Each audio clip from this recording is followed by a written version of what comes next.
a sesión coa resposta do presidente da Xunta, cando queira.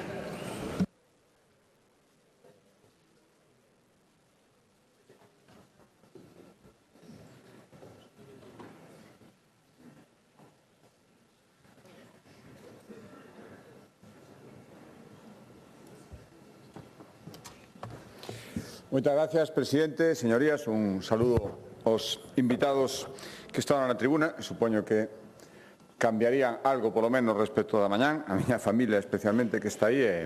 A todos os que nos están seguindo. Eu o que vou facer é intentar, creo que o lóxico e o axeitado, e o que teño que facer, ir respostando a todo. Non vou ser capaz, probablemente, pero intentar respostar a varias das cousas que se dixeron aquí, nas intervencións que desta tarde. Despois, se me permiten facer unha reflexión xeral, que creo que é a caída respecto do que intentei dicir a mañán, na que me reafirmo despois de escoitar todo o que se dixo esta tarde. Empezo polo portavoz de Democracia Orensano, señor Ojea. Agradezolle primeiro o ton, como é habitual nas súas intervencións, e agradezolle, ademais, escoitándolle despois tanto o portavoz do Partido Socialista como o portavoz do BNG, agradecerlle que creo que foi o que realmente me escoitou a mañán e fixo reflexión sobre o dito a mañán. Por lo tanto, intentarei corresponder, por suposto, con todos, pero aquí vai ser máis sincero porque falou de máis cousas, pero tamén do que eu dixen esta mañá. O primeiro que teño que dicirlle, señor Ojea, escoitei tamén a súa intervención de valoración do discurso da mañán. A Xunta de Galicia ten feito moitas cousas en Ourense. E lóxico, está no seu papel, por suposto, de reclamar canto máis investimentos millor na provincia de Ourense. Pero por darlle algún dato, a inversión per cápita da Xunta de Galicia en Ourense é un 22% superior á media de inversión de investimento en todo Galicia. A media de Galicia son 4.716 euros e en Ourense son 5.742. Digo porque creo que hai que poñer as cousas na súa xusta medida. E nos últimos 3 anos, os orzamentos da Xunta de Galicia destinados a Ourense medraron un 8% por enriba do que medraron, que tamén medraron os orzamentos da Xunta de Galicia. O total de investimentos non vou facer o desglose, estou a súa disposición, probablemente o teña, pero se non lle podo facilitar, pero os orzamentos previstos na provincia de Ourense para este 2025 son 223 millóns de euros, orzamentos en sanidade, en infraestructuras e mobilidade, en vivenda, en educación, en política social, en rural e outras, que na que caben pois unhas cantas inversións máis que non se poden encadrar nestes apartados. Por tanto, creo que é un investimento importante e entendo perfectamente, e está no seu papel, insisto, de reclamar canto máis investimento millor. Pero son 223 millóns de euros solo en investimentos. Algunha reflexión que vostede fixo e que me pareceu bastante caída. A primeira, falaba da Confederación Hidrográfica Miño-Sil, falaba de que, efectivamente, a lei do litoral, en principio, non lle afecta, pero fixe unha referencia á Confederación Hidrográfica Miño-Sil. Encantado, señor Ojea. Encantado a Xunta de Galicia, encantado vostede, según lle escoitei, e encantados moitísimos alcaldes de todos os partidos na provincia de Ourense, e non só na provincia de Ourense, que teñen moitísimas queixas respecto a este organismo, por certo, estatal. Por lo tanto, sabe que hai unha conca que xestiona a Xunta de Galicia, hai máis, pero as principais, a conca que xestiona a Xunta de Galicia é a que se refire os ríos da Confederación Hidrográfica Miño-Sil. Por lo tanto, se está polo labor, tamén podemos animarnos. Decía esta mañán que todo autonomismo útil, as competencias que valgan, nos estamos dispostos a consideralas. Decía que non se mencionou Ourense especificamente no discurso desta mañá. Bueno, eu creo que hai moitísimas actuacións que poden encadrarse perfectamente na provincia de Ourense e algunhas especialmente na provincia de Ourense. A lei de administración local, falábamos de ter un tratamento especial e orzamentado para os concellos de menor tamaño, moitos na provincia de Ourense. Falábamos da atención primaria, dos investimentos que se fixeron, moitos na provincia de Ourense. Falábamos de estrategia retorna, moitos retornados están na provincia de Ourense. Falábamos das pequenas escolas que non se están pechando a partir de 5 se hai perspectiva de boa matrícula, moitas na provincia de Ourense. Falábamos das residencias que queremos facer en pequenos concellos, moitos na provincia de Ourense. Falábamos do servizo de asistencia no fogar, que atinxe a moitos concellos da provincia de Ourense. Falábamos das intervencións en materia de medio ambiente, loita contra o cambio climático, ese convenio específico que temos, en ningún concello ten máis cantidade este ano para plantar árbores, de acordo co que reclamou o alcalde de Ourense, que o concello do que vostede é concelleiro. Falábamos de turismo, importancia do termalismo, falábamos, vostede falaba tamén, agora falarei, da importancia dos recursos mineiros, falábamos das bonificacións fiscais, impostos no rural, moitos no concello de Ourense, falamos da rehabilitación de vivendas, moitos en concellos pequenos, e falábamos de moitas cousas, insisto, que creo que afectan a provincia de Ourense.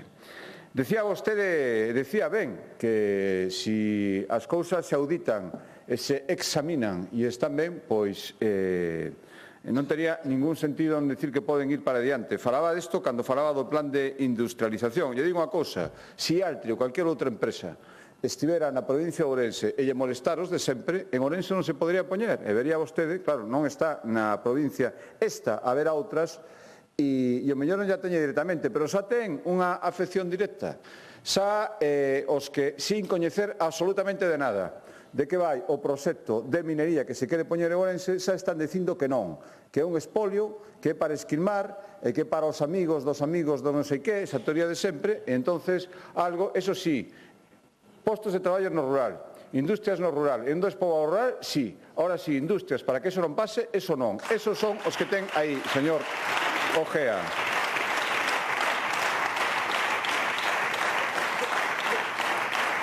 Falábame dunha parcela na línea que ten dereitos de voo. Efectivamente, podemos, bueno, pois, pódese considerar, pedín información de cal era esa parcela, estábase utilizando incluso para vos do Servicio Galego contra Incendios e dende logo, se ten algunha cabida, sí, teñen vostedes Coasa, unha empresa importante, das que, ademais, cando diseñamos todo este sistema que anunciei a mañán, é das que podía beneficiarse de todo o que queremos facer na reformulación das empresas que agora poden acollerse a este novo contexto internacional e traballar para a defensa. Falaba das contratacións parcelarias. Efectivamente, son moi importantes para a estrutura da terra. En Ourense tamén.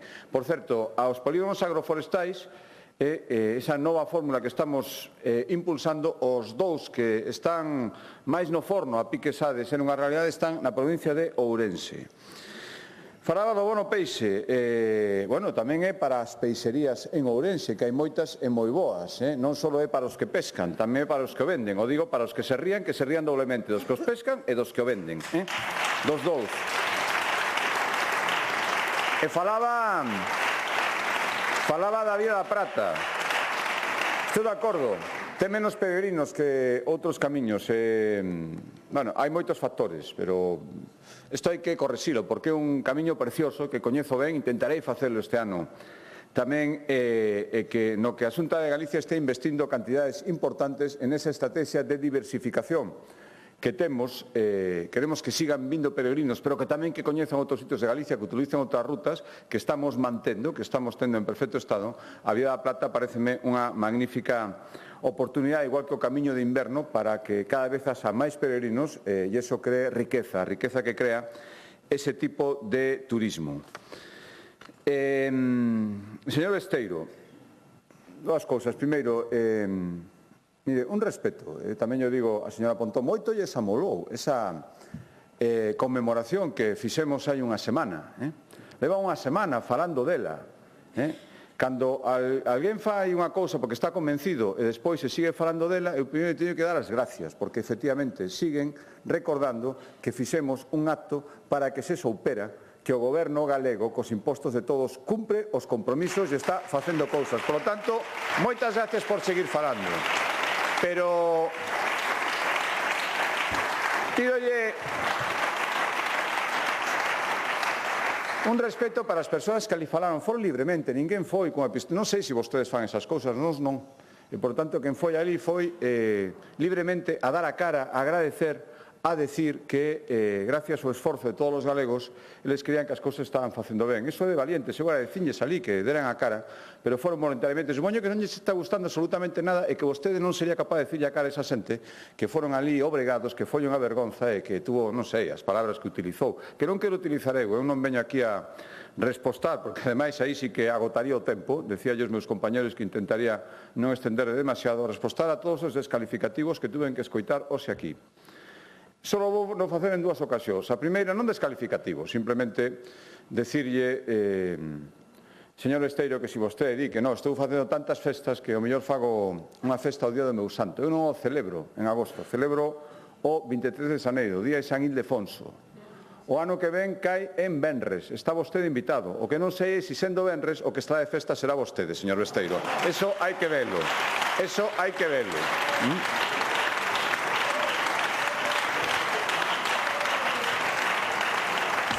E mira, entrando xa en materia das cousas, decía que iba a intentar respostar ao que me dixeron. Falaba do rexistro de demandantes de vivenda. Supoño que vostede sabe, pero se o sabe non entendo que dixo, que estar no rexistro de demandantes é compatible con estar obtendo outras axudas con cargos fondos públicos que a Xunta destina a vivenda. Non sei se o sabía ou non o sabía. Se non o sabía, pois xa o sabe. E se o sabía, pois non entendo moi ben o que dixo. Mire, sabe cantas vivendas fixo o Goberno Central dende o ano 2018 en Galicia? Sabe cantas? 0, señor Besteiro.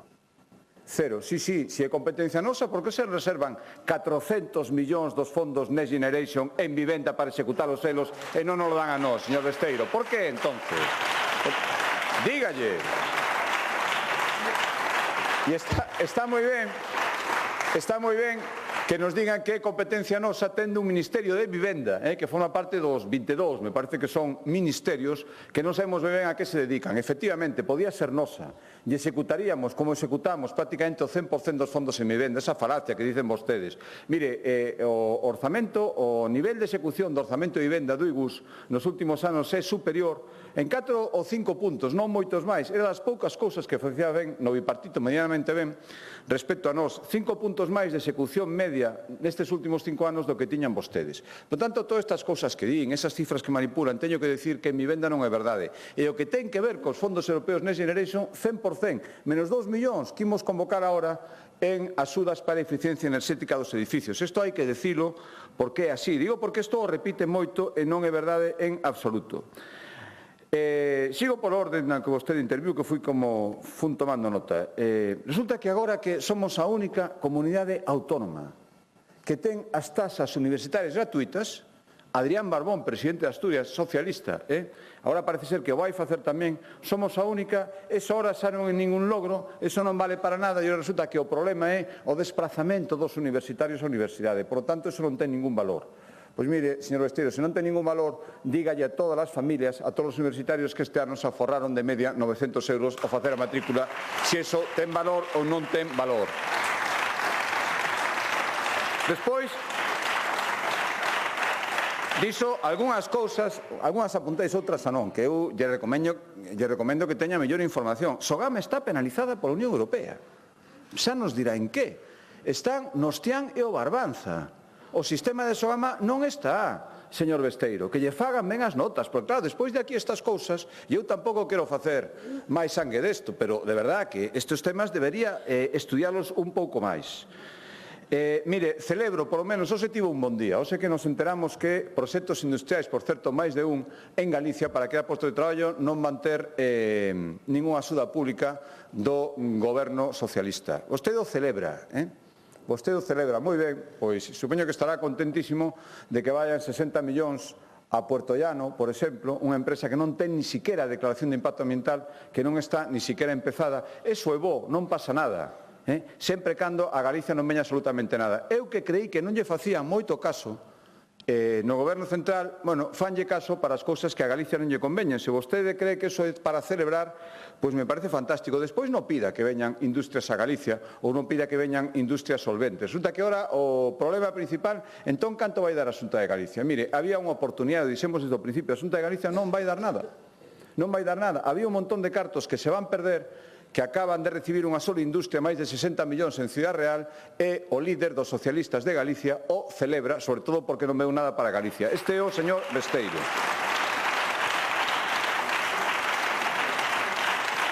Reunión aranceles.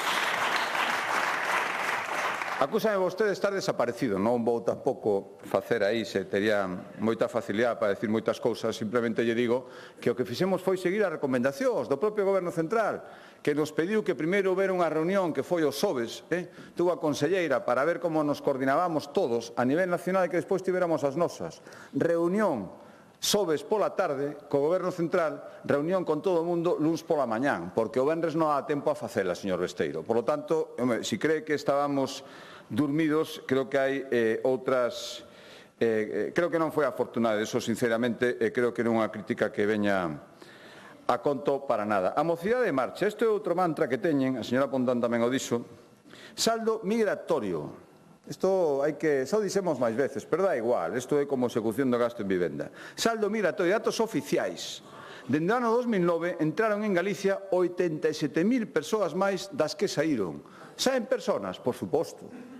Entran personas? Sí, moitas máis. 40.000 desas 87.000 máis que entraron tiñan entre 16 e 30 anos. Se non, é que a xente nova fuse de Galicia non ven. 40.000 entre 16 e 30 anos. Saldo migratorio do ano 2023, que é o último ano que temos con datos pechados. Positivo en 28.000 persoas. Destas 28.000, galegos do exterior, 8.500. Casi 2/3 desos 8.500 menores de 45 anos. Estrategia retorna. Para pechar estes datos, destes mantras falsos que vostedes estenden, cal foi o ano donde se bateu o récord de saída de mozos en Galicia? 39.328 mozos. Ano 2007. Nunca hubo tantos mozos que saliran. Quen gobernaba no 2007? Todo o mundo o sabe. Todo o mundo o sabe.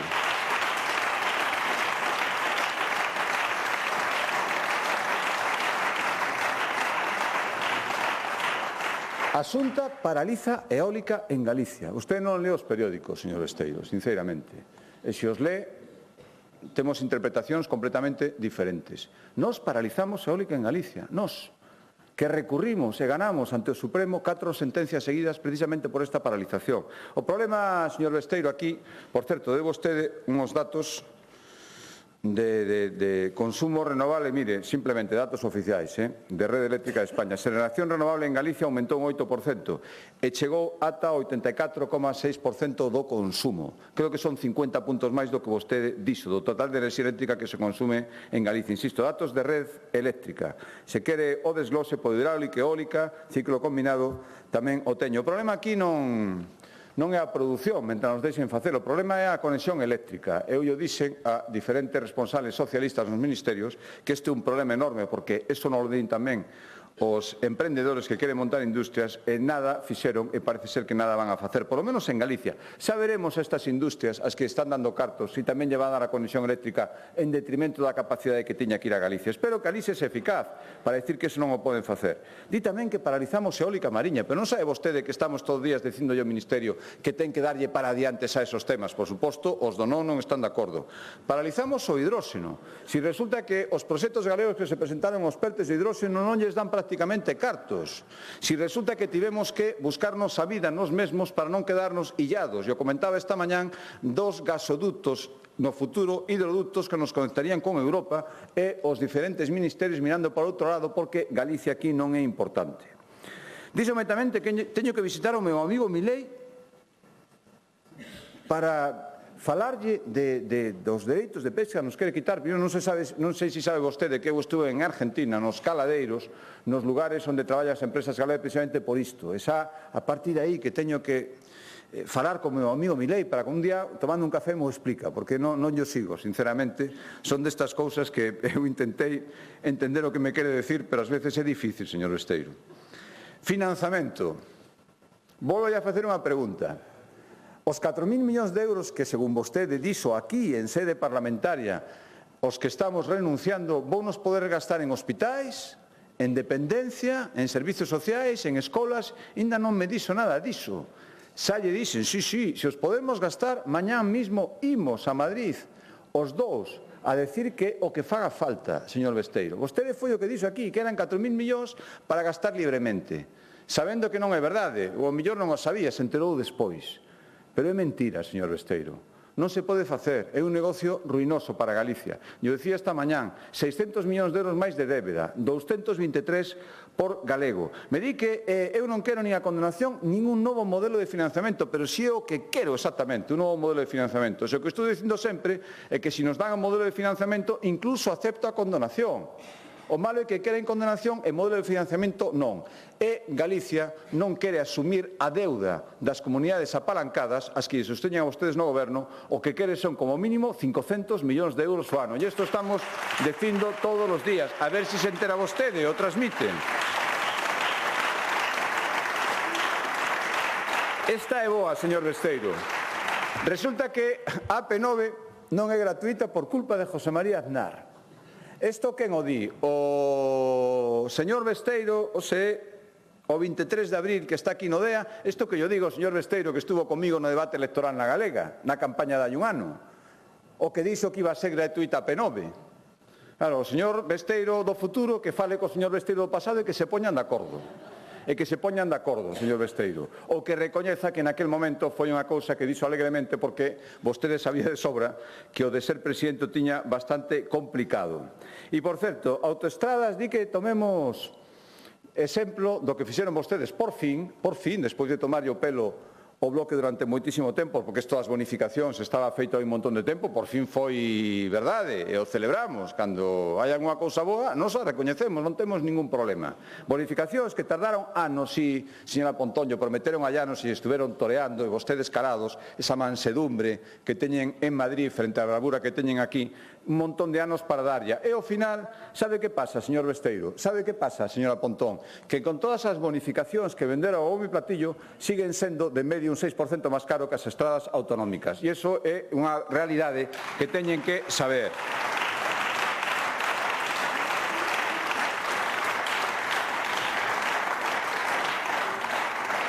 Me di respecto ás conexións ferroviarias que, sí, eso, a conexión ferroviaria de Lugo e Ferrol, que eso está ben, pero o importante é o tren con Portugal. Para mí, sí, para mí é importante todo. Isto é unha anécdota. Como teñen que facer vostedes, é mellor falar do que ten que facer Portugal.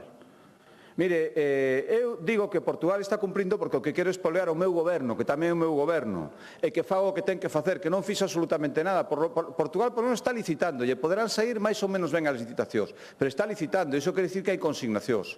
Vostedes non teñen absolutamente nada.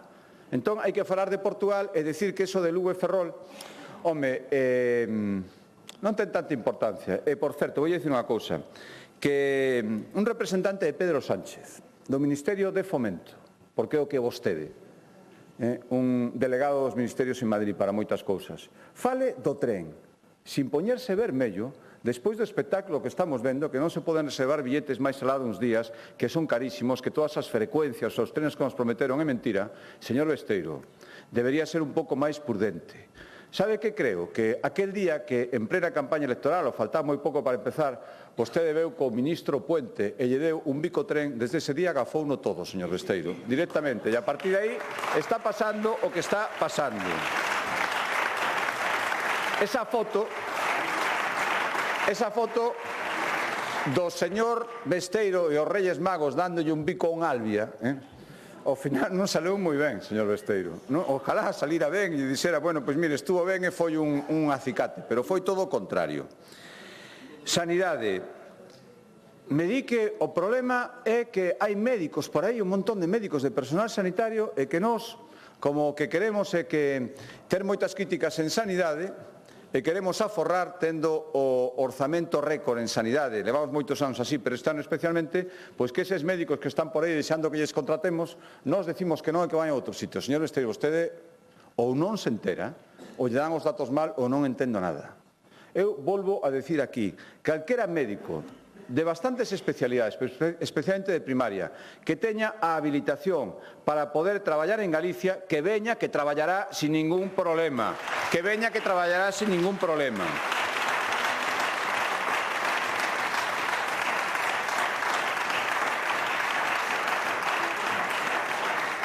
E mire, última cosa, votamos en contra do uso do galego no Parlamento Europeo. Pois xa me dirá cando, porque nunca se votou isto no Parlamento Europeo. Por lo tanto, un pouco de rigor. Un exemplo máis de todas os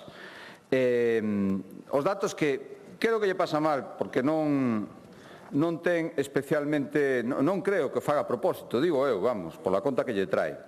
E mire, unha cousa que nos acaban de pasar, e como tamén falou a señora Pontón de Sanidade, quero con isto respostarlle doce que se saiba. O Ministerio de Sanidade acaba de publicar os datos das listas de espera a nivel nacional. Esta mesma tarde, ou polo menos eu tuve os datos esta mesma tarde. Mantémonos, Galicia, de cuartos en cirurxía. Hai que mellorar, xa me gustaría ser os primeiros, con 59 días menos de espera que a espera media do Sistema Nacional de Saúde.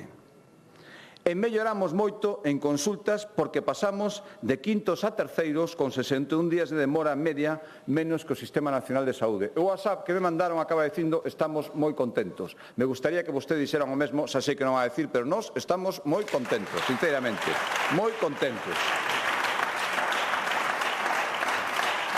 Señora Pontón, a verdade é que xa teño asistido a bastantes discursos de vostede, pero é a primeira vez que asisto a un discurso de vostede diante da Asamblea Xeral da ONU. Nunca asistira a un discurso no que vostede fixo un repaso a un montón de cousas e, claro, parou todas esas alegatos antibelicistas. Está moi ben. O malo é que nunca escoitei decir respecto á actitud belicista de Rusia. Nunca escoitei decir esas críticas frente a Maduro, vostede sempre tira para o mesmo lado. E para ser creíble hai que ser imparcial e que non se lleve só o plumeiro. E, por certo, está moi ben falar ben do Vaticano, pero cando fala tantas veces ben do Vaticano e fala tantas veces mal de Galicia, eso é o nacionalismo, o final do bloque nacionalista galego. Eso é o nacionalismo. E decía que non quero respostar a todas as cousas que dixo esta mañá, eu non teño capacidade. Eso de o presidente máis antigalego, máis desleal, é que eso mo di todos os mércores, señora Pontón, eu digo sempre, que eso para que teña valor, para que me impacte un pouquiño, mo tiña que decir de vez en cando, non sempre. Entón, para vostede todo histórico, eu son o peor sempre, todo eso xa yo dixo a Feijóo moitas veces, todo eso xa yo dixo a Fraga, porque vostede tiña ocasión cando estaba a Fraga, e ora mo di a min, e probablemente yo dirá ao próximo presidente ou presidenta do Partido Popular. Alá vostede, eu non quero entrar nesa descalificación. Quero respostarlle unha cousa, eso sí. Mire, está miña nai na tribuna que sempre me decía, eu sempre contei moitas veces que meu pai decía que non me meter en política. E miña nai, que me conocía mellor que meu pai, me decía, como se vai meter, polo menos que faga algo máis. E resulta que fixen algo máis. E a diferencia é que cando vostede e eu deixemos a política, a ver quen a deixa antes, eu terei onde ir e vostede non. Esa é a enorme diferencia, señora Pontón. Por lo tanto, lle pido un pouco de respeto.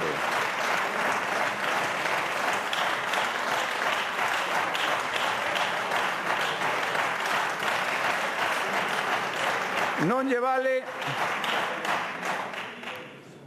Por mí pode menar a cabeza, a mí non me molesta que mene a cabeza, nin as cousas que lle molestan a vostede. Eu non teño esa pel fina que lle dá dereito a falar aos demais, pero a vostede non se pode falar nada. Haga ou faga os aspaventos, ou non faga, ou cale ou non cale, bueno, en fin. Non lle vale do ADE, non coñece o proxecto, como decía antes, pero non lle vale do ADE xa. Xa sabemos que o bloque o non, isto tampouco, sin coñecer de que vai.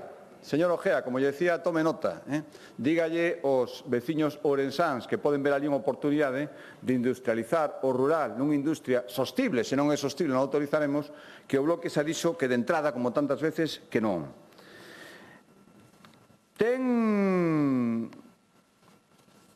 algunhas cousas curiosas. Non sei se era vostede ou o señor Besteiro, perdonen, pero en todo caso, por se acaso pensan os dous o mesmo, creo que foi vostede que decía que era... Foi vostede, non? Que decía que facer o litio extraer o litio, pero despois transformarlo noutro sitio, que eso era un esquilme e non se podía tolerar. Bueno, pois... Claro, é que entonces, que lle decimos a fábrica de Resonac, de ánodos de grafito que hai en Coruña, que trae os materiais de Xapón, de Estados Unidos, que lle decimos a industria naval, que trae os materiais para os barcos de outros países, Que decimos a Stellantis, que trae os motores de outros países? Que decimos a todos aqueles que construyen aquí, producen valor engadido aquí e traen as materias primas de outros sitios? Que teñen que pechar as fábricas, porque teñen que ser nos países onde están as materias primas onde hai que facelo. Quere decirlle eso a todos os milleiros de persoas que viven destas industrias, estes traballadores. Estes tamén se teñen que quedar sin traballo. E xa ten unha cousa gloriosa. Resulta que o eucalipto, todo o que queremos facer, é para que queremos plantar moito eucalipto para que despois todo o eucalipto que non se explota aquí yo podamos dar os que o queren levar a Asturias, a Portugal, a todo iso. Para iso queremos plantar eucalipto. Non entendeu nada, señora Pontón, non entenden nada, señores do Bloque. Queremos precisamente que todo o eucalipto que agora non se está utilizando e esa demostración se peche o ciclo e quede a riqueza en Galicia. Ese é o que queremos facer. E aí se ve exactamente que vostedes non entenden absolutamente nada.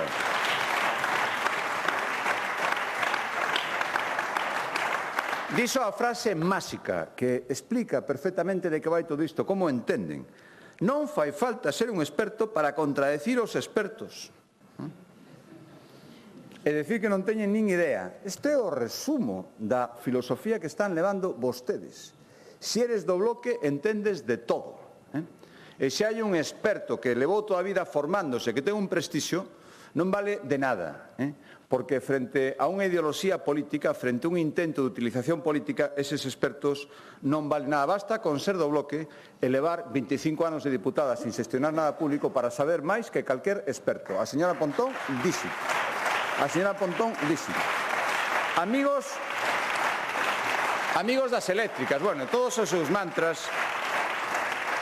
Amigos das eléctricas, que opina o Bloque da repotenciación, señora Pontón? Que opina o Bloque da guerra que nos están planteando as grandes eléctricas en España porque din que aceleramos moito algo tan evidente, tan necesario como eliminar canto máis muiños mellor do monte e sustituílos por moitos menos? Sentímonos moi sós, Vostedes que falan tanto en estas cousas, aquí non abriron a boca. Non dixeron absolutamente nada. Non sabemos o que opina o Bloque de todo isto. Non sabemos o que opina o Bloque de que os supostos amigos das eléctricas estén agora mesmo efectivamente cun enfrentamento coas eléctricas hasta onde faga falta para obligarlles a facer algo que creemos que teñen que facer. Falou do emprego no mar, que está caíndo. Mire, a afiliación mantense estable, a afiliación ao réxime especial do mar dende o ano 2015. Que lle miren os datos, señora Pontón. Dixen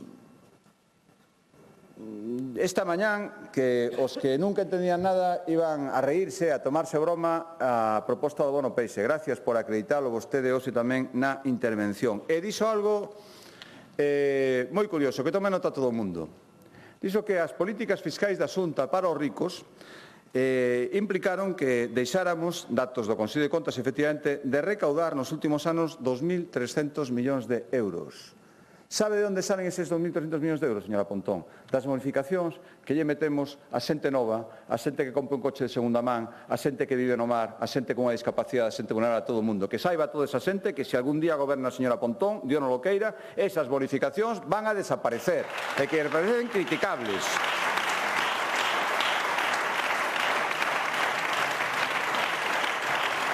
Plan de choque da dependencia. Por suposto, non van recoñecer nunca unha realidade de 32.000 expedientes resoltos en 100 de días co plan de choque. Como iso saleu ben, non a recoñecer nunca, pero son 32.000 persoas e as súas familias que efectivamente tiñan dereito a que fixéramos eso o estamos facendo. E despois, mire, vou a repetir datos que xa dixen outras veces, pero como vostede insiste, comparativa, dende o ano 2009, multiplicamos por 5 os dependentes atendidos. Multiplicamos por 3 as plazas de residencia pública, señora Pontón. Multiplicamos por 6 as plazas en centros de día e multiplicamos por 7 os beneficios do SAF. E, por certo, respecto ao disparate que vostede dixo, que para que obter unha plaza do SAF ten que morrer unha persoa atendida, lle digo que hai máis dun millón de horas a disposición na bolsa dos concellos e que a Xunta as financia cando queiran. Entérese ben, señora Pontón, entérese ben desas cousas.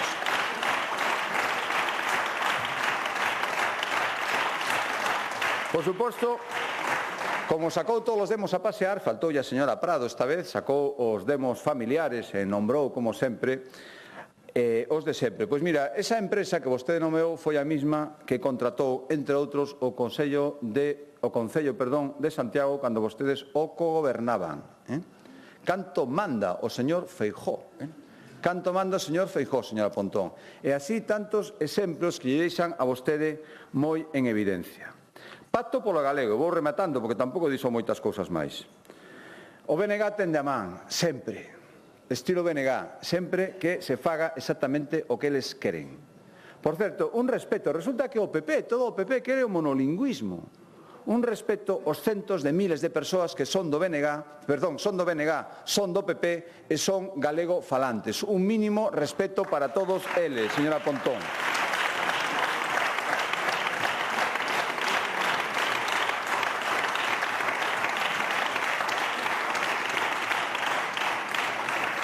O seu resumen, que me dé unha lección de teoría política sobre que eu gañei as eleccións, menos mal que agora mo recoñece, que eso non pasou sempre, pero me di que eso non me dá dereito a gobernar como eu crea que hai que facelo. Hai que gobernar como vostede estime oportuno.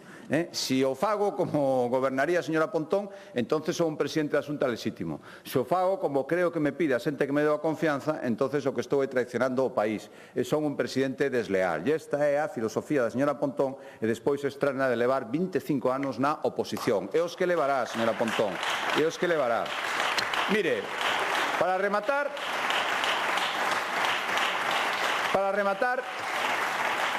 imos facer un exercicio moi sinxelo.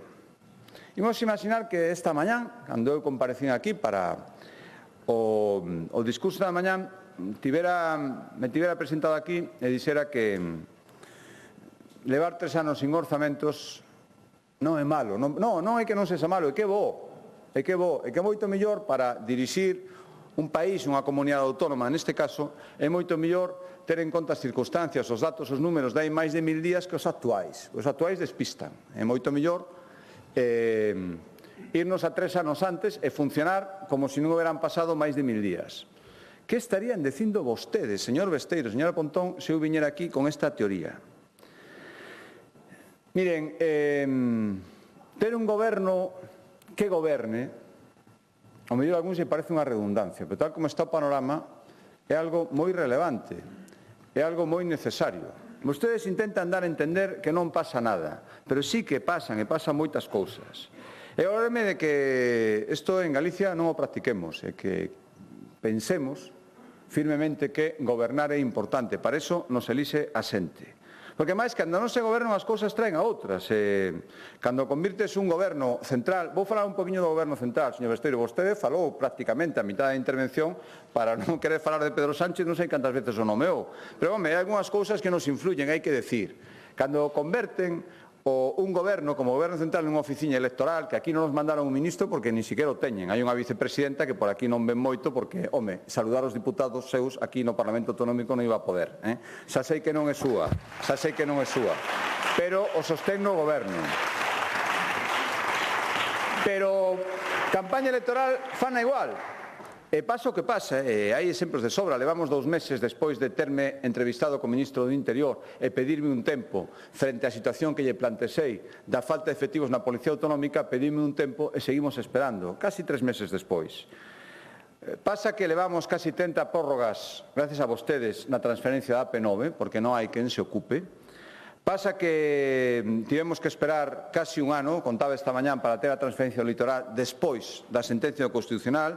Pasa que os proxectos galegos industriais se quedan sin ningunha axuda ou moi pouca nos pertes industriais. Pasan moitísimas cousas. Eu por eso me alegro de que eso en Galicia non pase. E me alegro porque ademais é a nosa obriga. Este goberno que gañou as eleccións ten unha encomenda do pobo galego, do que nos votou e do que non, a partir do día seguinte, para cumprir. E ímola cumprir. Eu xa sei que é moito máis doado cando estás no non permanente, como está o BNG, cando está como están vostedes, no intentar cubrir as vergonzas das cousas que nos chegan de Madrid, pensando que total, sapa como están, peor non lles vai a ir, señor Besteiro, e créame, lles pode ir peor todavía, aínda que parezca difícil. Cando está nesa posición, estas cofradías da perpetua negativa, da perpetua insignificanza, pois ao final o que creen é que todo é máis doado e non fai falta gobernar. Pero fai falta gobernar, porque ademais que pase o tempo e non xestionar e quitarlle importancia no terrazamento non é o que quere Galicia. Eu creo que os galegos son moito máis listos do que vostedes pensan. Xa non lle cola a xente que todas as industrias sexan bombas, que todas as infraestructuras importantes sexan navalladas na terra, xa non lle cola que a xente que as decisións de gasto público son sempre recortes. Esas cousas xa non colan. E cando lle preguntas aos galegos, o mellor medio, o mellor xeito de preguntar e a través dunhas eleccións, levan 16 anos, levaban máis, se algún interín os coñeceron e non quixeron repetir, dicindo sempre o mesmo. E din sí, escoitanlle a vostedes decir non por sistema e os galegos din sí. E estamos na Galicia do sí, afortunadamente. A Galicia que quere a xente quere traballar e que os gobernos os ordenen e sexan eficaces. E a Galicia do sí quere menos dogmas e máis postos de traballo, sen dúbida, a eso nos estamos adicando. E a Galicia do sí quere menos pancartas e máis cartéis, sí, quere cartéis, non pancartas, cartéis que digan que se están facendo obras, están facendo proxectos. E a Galicia do sí quere menos protestas e máis propostas para facer cousas. E a Galicia do sí quere menos crispación e quere máis consenso nas cousas fundamentais. E a Galicia do sí quere falar a lingua de unidade e tender pontes entre galegos, non cousas que nos separen, e tamén cos veciños portugueses. A Galicia do sí quere superarse, non quere separarse todo o día, intentando tender muros para separarnos entre todos. E a Galicia do sí non quere ser unha Galicia fracturada e dividida, todo o contrario, quere ser unha Galicia unida, que eso é Galicia calidade. E, polo tanto, como dicía, poida que para decir non, eso sexa moi útil para perpetuarse na oposición. Vostedes en eso son bastante expertos. E que con titulares, con negativas todo o día e con demagoxias, pois se poida estar como están vostedes, pero para gobernar, que é o que queremos facer nós, fan falta máis cousas, fan falta orzamentos, volvo a decir. Por iso aquí os aprobamos sempre en tempo e forma, dende hai moitos anos, e comprométome en que, mentras dependa de min, dependa do meu goberno, ímolo seguir facendo así. E mentras vostedes perden tempo en negarse a todo, mentras vostedes perden tempo en taparlle as vergonzas aos que din que dá igual ter orzamentos que non, aos que din que dá igual gobernar que non gobernar, nós estamos xa preparando os orzamentos do ano 2026. E saben para qué? Pois moi sinxelo, para gobernar, que é redundante decilo, pero é relevante facelo. É gobernar, é seguir baixando impostos, o sinto, señora Pontón, seguir reforzando os servizos públicos que sexan de Galicia calidade, seguir impulsando o crecemento económico e seguir, en definitiva, estando ao servicio dos galegos. Máis nada e moitas gracias. Gracias, presidente.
Rolda de réplica dos grupos parlamentarios. Grupo Parlamentario Mixto, señor Ojea.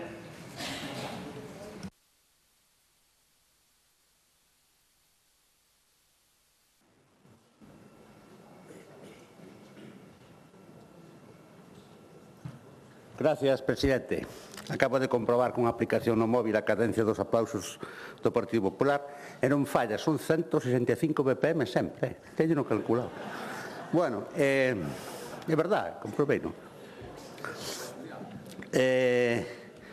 Señor presidente Rueda, dixo a mañá, lembreime porque volveu repetir o señor Coullago, que nos botou unha especie de bronca por non ter estado presentes no acto de transferencia das competencias do litoral. Eu lembrolle que nese momento había un pleno neste lugar e eu de momento non teño esa capacidade das partículas atómicas de ter a capacidade de estar en dos sitios a vez. Bueno, digo ya sin brincadeira, pero como xa me falou en xeral a oposición que non había estado no acto, non quer dicir que houbera estado, ao mellor tampouco, pero bueno, estaba neste pleno que estaba tendo lugar nese mesmo momento e foi porque se me botou, non?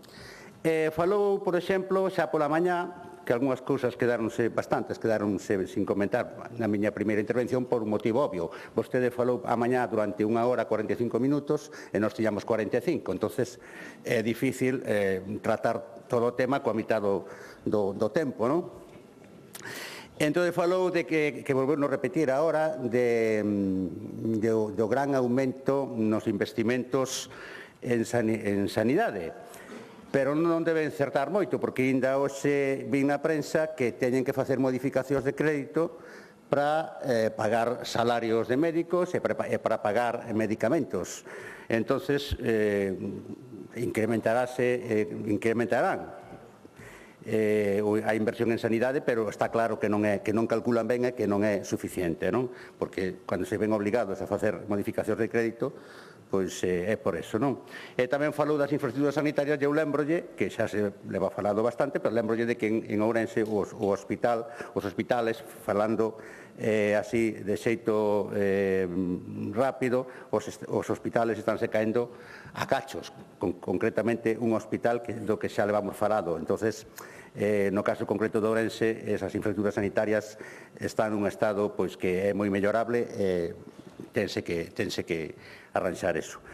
Tamén falou da atención primaria, xa falei na miña primeira intervención das necesidades nese sentido, e hoxe tamén, ou onte, leía unha noticia que tamén me fixo pensar. Ao parecer, agora, decidiu a Consellería que cirurxías menores se fagan en puntos de atención primaria, pero establecen un plan piloto en Lugo e en Pontevedra. O sea, sempre Ourense vai quedar pro final. Home, hubiera podido ser interesante que nesta vez estas probas pilotos se iniciasen en Ourense. Parece que sempre quedamos un pouco pro último, lá pro 2029, que parece cando está previsto que se complete esta nova servicio de cirurxía menor nos centros de atención primaria. Pensen algunha vez en Ourense en establecer tamén esta clase de programas piloto. Falouse tamén da construción de 24 novas residencias, pero non dixen onde.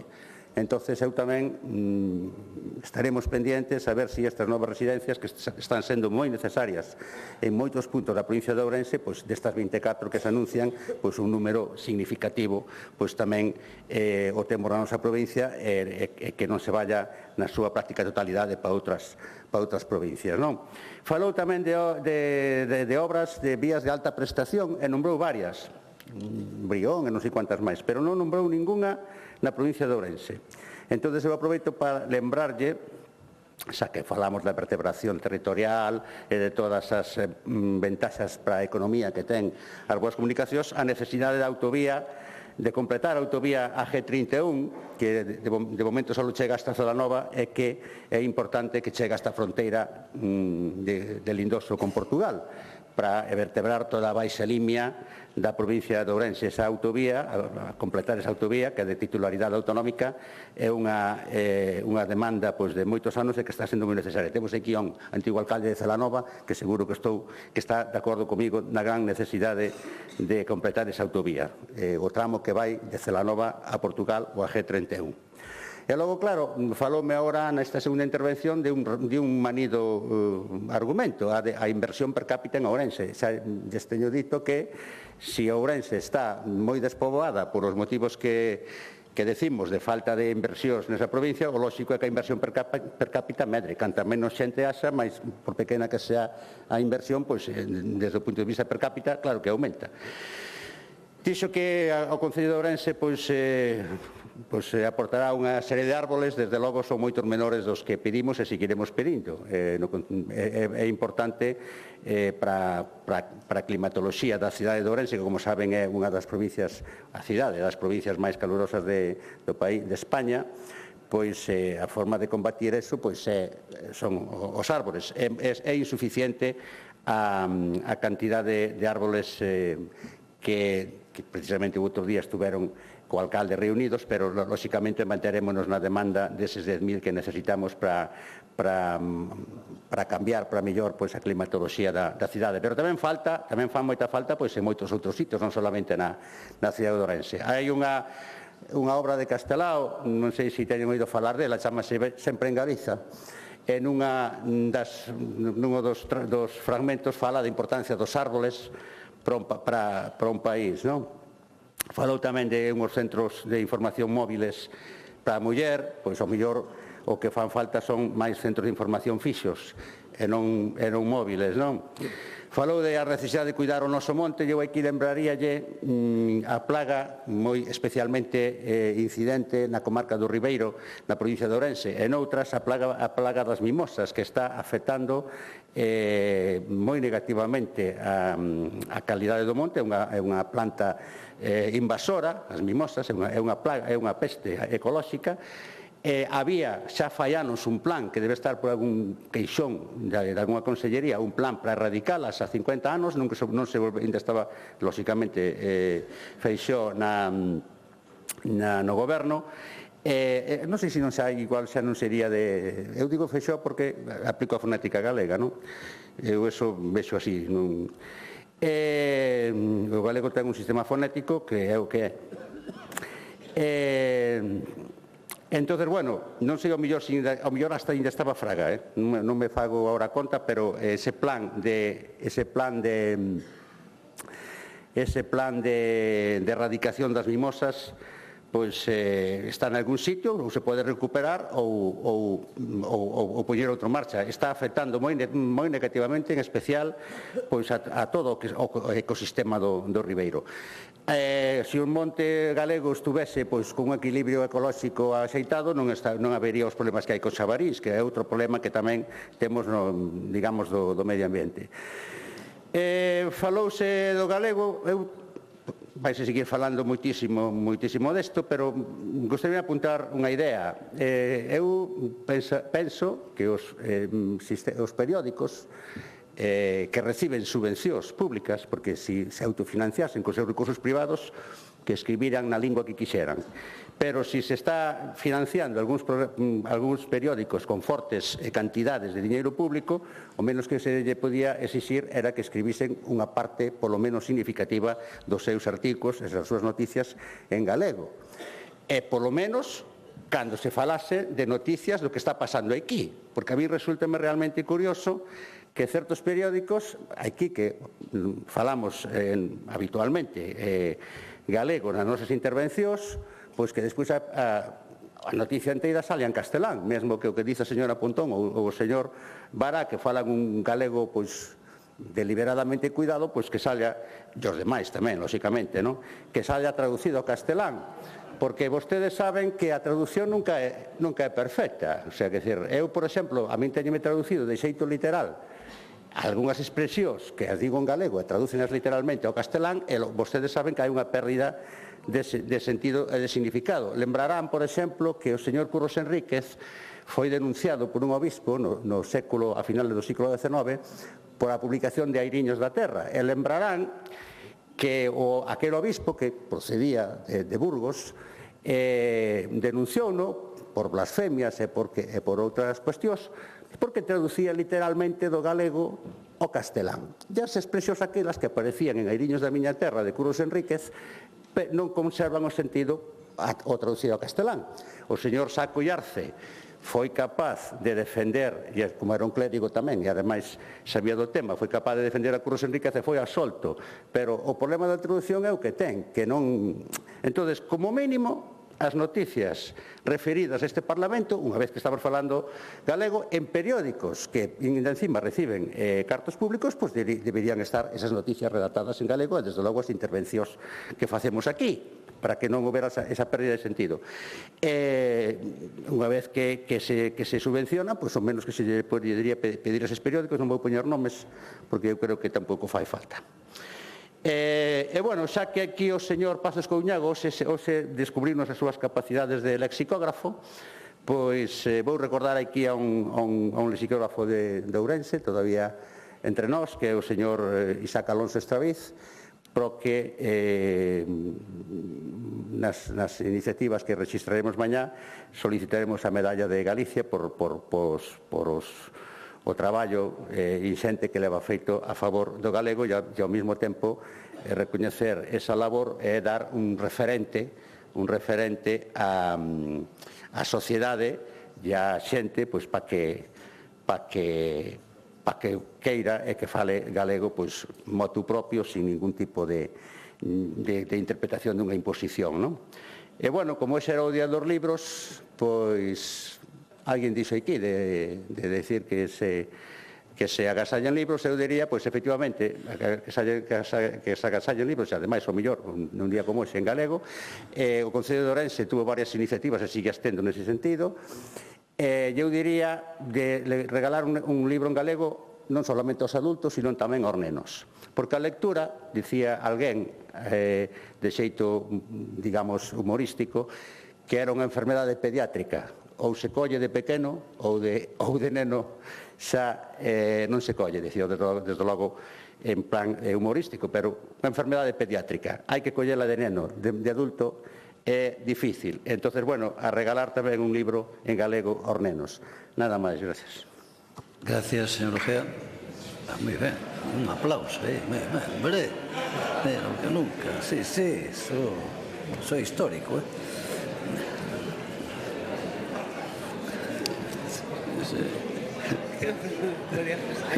Bueno, sí, pero bueno, gustou o que falou, a mellor, non hai problema ningún. Grupo Parlamentario Socialista, señor Gómez Besteiro.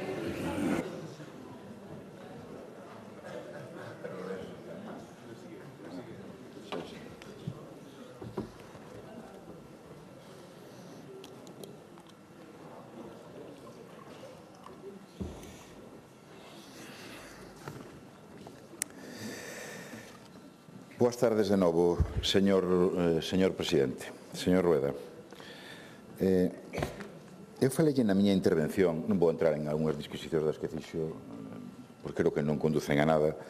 En todo caso, vamos centrarnos nas cuestións que eu creo que, modestamente, son as importantes. Por certo, non solamente para mí, nin para o Grupo Socialista, sino tamén as que señalan como principales problemas de Galicia. E voulles ler a vivenda. En primeiro lugar, a vivenda, en segundo lugar, a sanidade, en terceiro lugar, o paro, en cuarto lugar, a calidade do emprego, precariedade, malas condiciones, tipos salariais. En quinto lugar, a subida de precios, a inflación. En sexto lugar, a situación económica xeral. En sétimo lugar, o envexecemento e a población. En octavo lugar, a política e os políticos. Pero falemos agora das sete principais preocupacións que teñen os galegos, que son as que nosotros trouxemos este debate. E yo decía porque vostede sigue na súa teima. Está a outra cousa, está en outro mundo. Disculpe que yo diga, non yo digo co ánimo de faltar o respeto, sino porque parece que non se centran nos problemas reais que teñen os galegos e galegas. Non o que dice o Partido Socialista dos problemas dos galegos e galegas, pero sí o que os galegos e galegas recoñecen como as súas principais preocupacións.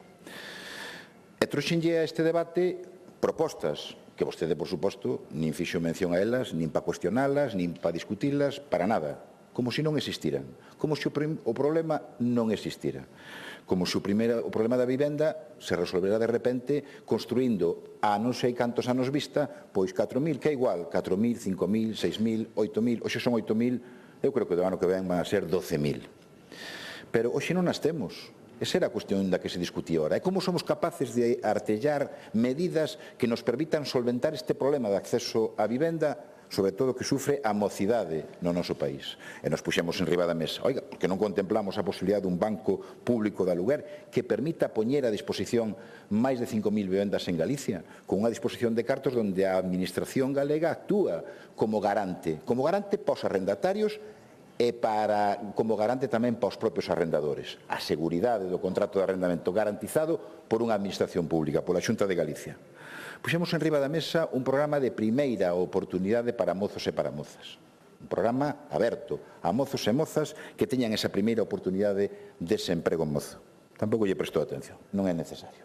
Puxemos enriba da mesa unha necesidade de chegar a un acordo para ser capaces de dar un novo dereito e a garantía de exercicio dese novo dereito, que é a atención primaria en 24 horas, en 48 horas, perdón. Nin unha soa mención na súa resposta. É posible, non é posible, por que non é posible? Nada, nin unha sola mención. Falamos do acordo para un acordo para o impulso da lingua galega en Europa. Dice, desde cando nós non votamos a favor deso? E digo, oiga, mire o que dice titular. O lé, leno todos. Leo eu. O PP secunda a Vox con 2 votos galegos para pedir que a lingua galega non sexa oficial na Unión Europea. Pero aquí no Parlamento tamén. 13 de decembro. Moción do Parlamento Galego donde, entre uns acordos, decía promover o respaldo desta Cámara ás negociacións e traballos necesarios para que a lingua galega acade o estatus de lingua oficial no Parlamento de Europa, o igual que xa teñen as 24 linguas cooficiais que na actualidade xa o acadaron. Pero vostedes non votaron.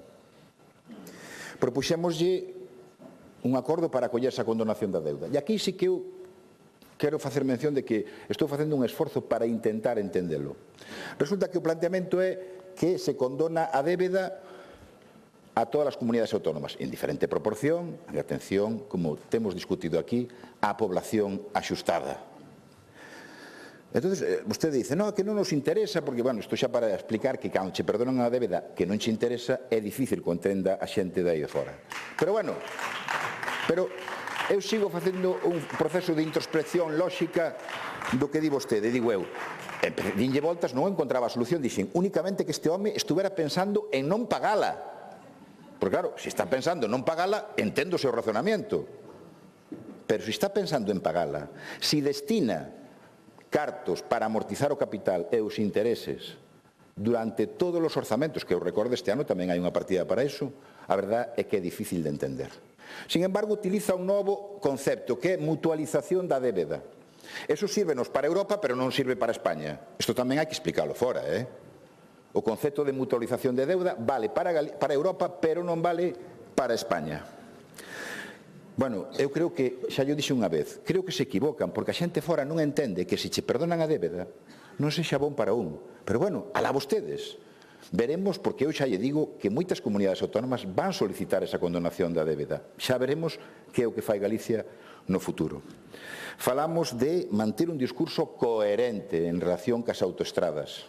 E eu dicíalle, bueno, oiga, mire, a AP9 prorrogouse, veremos se legalmente ou non, con quen? Co Partido Popular. Chegaron as bonificacións do 50% a AP9 da mau de quen? Do Partido Socialista, en solitario. Chegaron as bonificacións do 75% para a AP9 da mau de quen? Do Partido Socialista.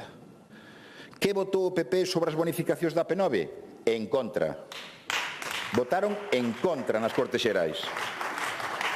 Quen implementou as bonificacións da AP53 por primeira vez? O Partido Socialista. Por certo, con esos orzamentos que di que non temos, pero que están prorrogados, pero ainda así, esa bonificación chegou. Non sei cal é a bonificación que chega ás autoestradas galegas da mau dunhos orzamentos que comenzaron a estar en vigor o 1 de xaneiro. Eso sí, están o 1 de xaneiro. Pero as bonificacións a que 55 e a que 57 non chegan cos orzamentos aprobados. Bueno, vai ter razón que van chegar da miña mau a gratuidade a AP9. Deme algo de tempo, non son presidente da Xunta, verdad? É vostede. A vostede o elexiron para iso e é a súa responsabilidade. Eu vou a traballar moito para que iso sexa así. Para a gratuidade. Sí, é o meu presidente tamén. E nunca yo discutín, ademais. Altri. Señor Rueda, vostede de verdad cree, honestamente, cree que Galicia necesita unha macrocelulosa como a de Altri para pechar ciclos? Ese proxecto, que, por certo, é un proxecto, cando falábamos das axudas europeas, que tiña unha serie de requisitos. Non era unha cuestión de quito che aquí, a ti douche e a ti non. Oiga, se somos tan respetuosos cos informes dos técnicos da Xunta de Galicia cando evalúan as declaracións de impacto ambientales, e eu respeto esa posición, o mismo respeto terán as comisións evaluadoras dos técnicos que valoran eses fondos europeos, cando menos a mesma presunción. A mesma presunción.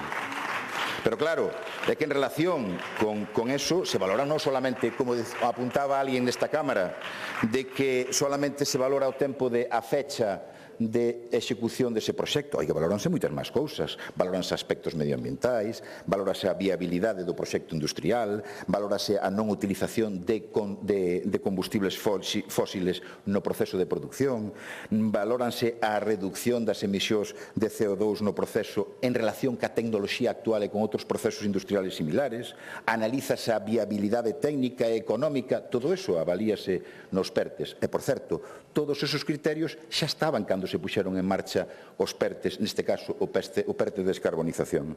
Por qué? Porque hai unha concurrencia competitiva. E hai esa concurrencia competitiva porque exixe a Unión Europea e as normas da Unión Europea. O eco que están pedindo aquí é que transaccionemos sobre as normas e o cumprimento das normativas. Os PERTES industriais para Galicia, lle guste ou non, chegaron a 97 empresas galegas, 156 millóns.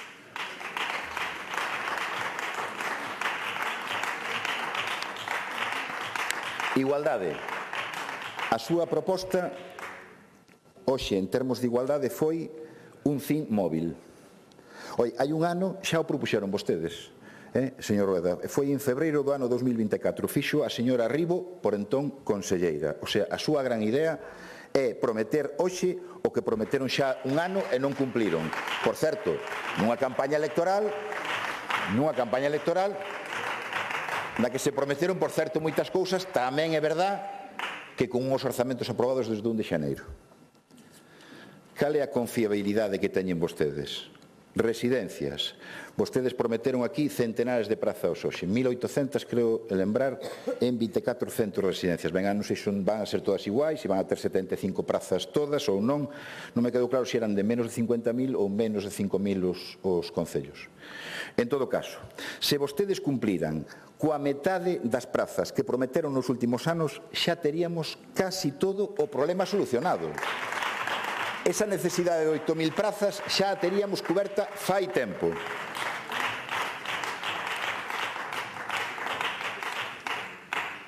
Hoxe pola mañá facía unha reflexión de que a súa intervención está baseada no autobombo, na autocomplacencia. Eso non é malo. Eu non son partidario dela, pero creo que o que eu lle trasladaba era que ese exemplo dese acto non é o edificante que ten que ser para un goberno democrático no ano 2025. Vostede falou durante toda a súa intervención de promesas repetidas, constantes, e moitas delas promesas absolutamente incumplidas. Os bonos cambiámosles de nombre. Cando falaba e propuxo do bono do peixe, a verdade é que eu non teño nada en contra desa medida. Pero, home, cando hai un problema tan serio como é o do consumo do peixe, cando creo recordar que andamos en torno a reduccións de consumo nos últimos 10 anos de 34% no peixe fresco e de 36% no peixe congelado, home, o goberno autonómico, ademais de poñer en riba un bono, ten que poñer outro tipo de medidas. Hai que poñer encima de medidas. E se considera, que eu considero lexítimo que usted diga, oiga, é que a reducción do IVA, pero usted dáse conta do porcentaxe de reducción de consumo. Un 34%. É unha cifra absolutamente salvaxe. E iso implica que hai que tomar medidas. Consumo en institucións públicas de peixe, do noso peixe, non do peixe de fora, medidas que habiliten para que haxa un consumo razonable, novas formas de consumir o peixe, eso tamén é promocionar as empresas. Innovación. Pero, home, se considera que con eso se solucionan os problemas da reducción no consumo, realmente creo que non é moi axeitado. Durante todo o debate, tanto no primeiro como no segundo turno, vostede incurriu en grandes contradiccións. Contradiccións que cando un pide máis competencias, que me parece lexítimo, pero fai caso omiso ou pasa de puntillas sobre as competencias que son da súa competencia hoxe xa, pero que fai é botar balos fora, evidentemente, hai unha contradicción máis que evidente. E por iso podemos entrar a falar de máis cuestións. Cando lle habla de financiamento, creo que ademais hai puntos moi en común en materia de financiamento. Pero tamén eu reclamaba maior autonomía fiscal. Vostedes non poden vir a esta Cámara obter bonificacións no imposto de patrimonio, que eu invito a xente que nos está escoitando fora, canta xente coñecemos do noso entorno que fai a declaración do imposto de patrimonio.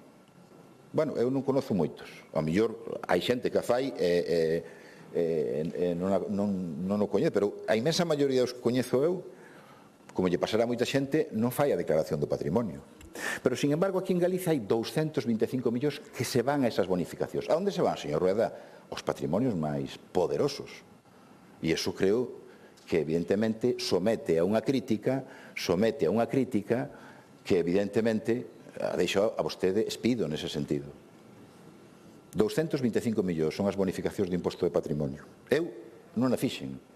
Ainda que outro día saliu na prensa que tiña moitos cartos, a verdade é que a imposto de patrimonio nunca o fixen. Supoño que non son un defraudador para a facenda pública, non? Apuntáballe, finalmente, que ten unha desconexión importante ca realidade. E poñíalle o exemplo da conexión de Vigo ao Porto. Pero, bueno, era un apunte claramente simbólico, porque vostede correu a pasar ao outro lado da fronteira, posicionarse como un gran patriota do lado de Portugal, e agora sabemos que Portugal, como xa se sabía daquelas, señor Rueda, non iba a poder chegar polo seu capacidade económica, pola súa capacidade de innovación na propia obra. Eu creo que neso España é absolutamente pionero, é unha das potencias no desenvolvemento do ferrocarril e, sobre todo, na capacidade das empresas españolas. Pero ahora que estamos vendo que hai certos fracasos na contratación dese proxecto, coincidirá comigo que é difícil que os nosos veciños de Portugal cheguen a esa cifra do 2030. Nós vamos a chegar, estamos seguros, además, que vamos a chegar. Pero estaría ben un apoio por parte da Xunta de Galicia de dar este salto a este lado da fronteira para apostar e apoiar esa decisión ca mismo entusiasmo que se manifestou cando se foi a Portugal a falar desta cuestión. Falábamos de Sogama e eu non lle vou a repetir aquí a desconexión tamén que a realidade é o que dice a Directiva Europea do 2018. Pero, bueno, alá vostedes. Creo que pode e debe aproveitar as oportunidades que nós facilitamos. Vostede é o presidente da Xunta de Galicia. Ten a capacidade, además, para facelo. Para falar de todo, ademais.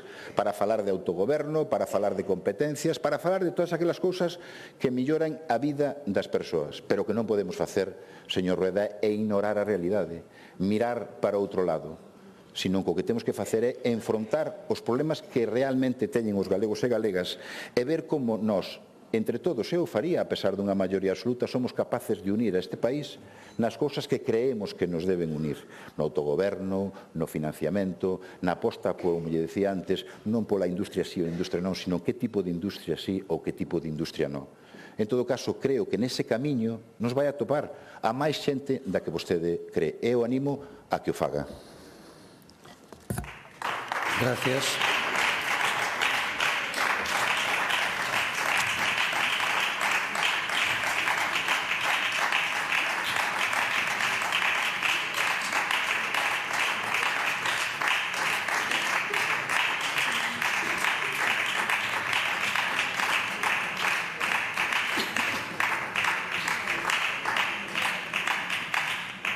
Grupo Parlamentario do Bloque Nacionalista Galego, señora Pontón.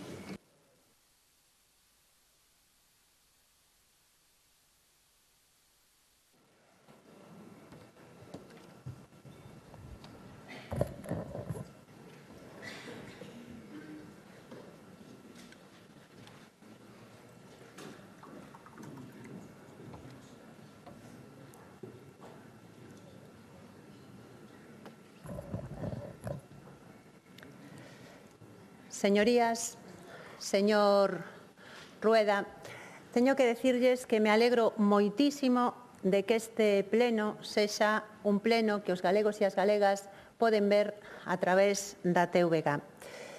E digo que me alegro moito porque así a cidadanía do noso país tamén pode facer a súa propia valoración sobre o fondo e tamén sobre a forma de cada intervención, mesmo a daqueles que deciden faltarlle o respeto a este Parlamento, esquecendo que a casa de todos os galegos e as galegas.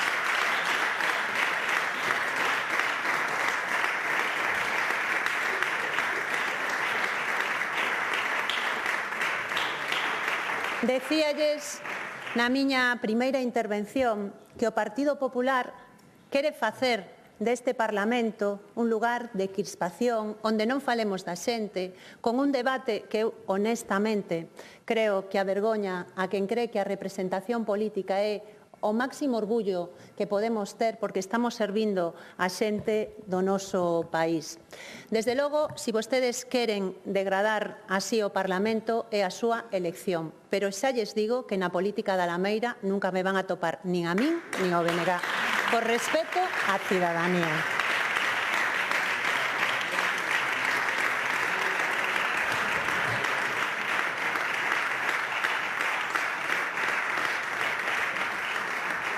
E vexo, señor Rueda, que lle molesta moito que sexa deputada e que lle molesta moito que estemos liderando a oposición. Vexo realmente, diría, con unha certa obsesión con que eu sexa deputada.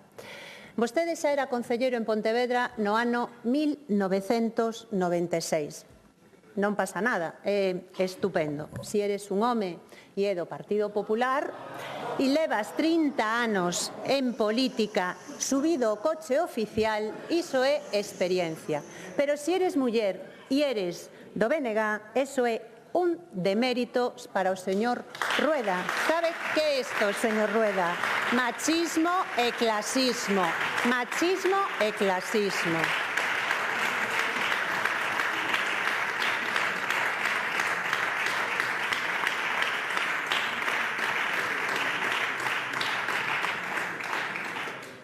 Porque a mí miña nai tamén me deu consellos e un deles é non faltarlle o respeto á xente nin insultar. Lamento, señor Rueda, que vostede teña ese estilo, xa llo dixen moitas veces.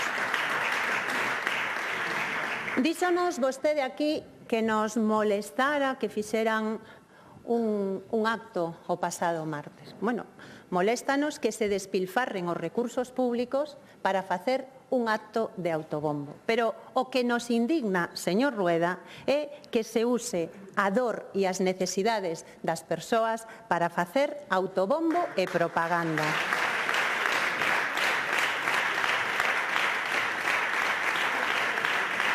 E o que nos indigna, señor Rueda, é que vostede, nesa traslación cara ao Rueda feudalismo, queira que as persoas lle deban favores e non queira recoñecer os dereitos. Desde logo, señor Rueda, nos queremos nunha democracia con dereitos, onde os cidadáns non teñen que darlle as gracias a quen os goberna por exercer esos dereitos.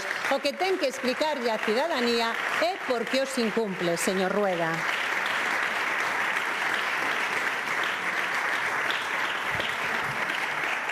E como sempre, porque isto é un clásico, vostede ven aquí e manipula as miñas palabras. E eu xa yo tiño dito moitas veces, non manipule, isto non é a CRTVG, onde poden manipular ese medio público para a maior gloria do Partido Popular. Si, hoxe non nos poden manipular. E bastante les fastidia.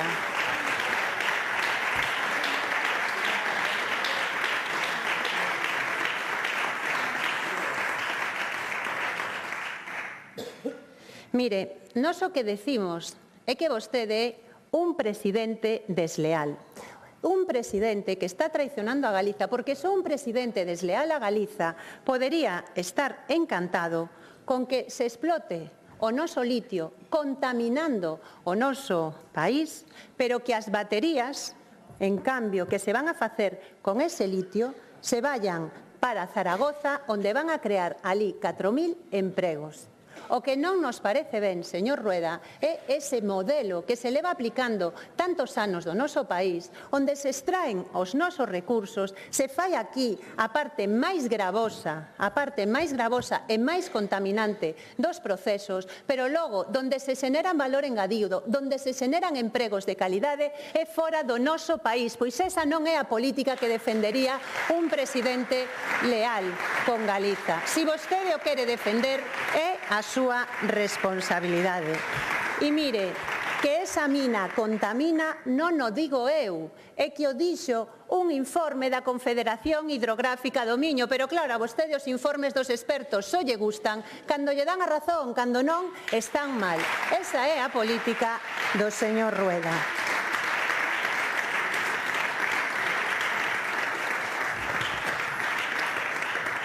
E lamento profundamente que hoxe perdera a oportunidade de poñerse do lado de Galiza e rectificara unha posición como lle está pedindo a inmensa maioría do noso país.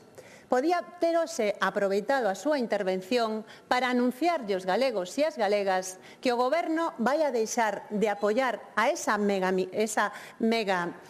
celulosa, esa macrocelulosa que vai a contaminar. Señora Prado, vostede tamén quere intervir?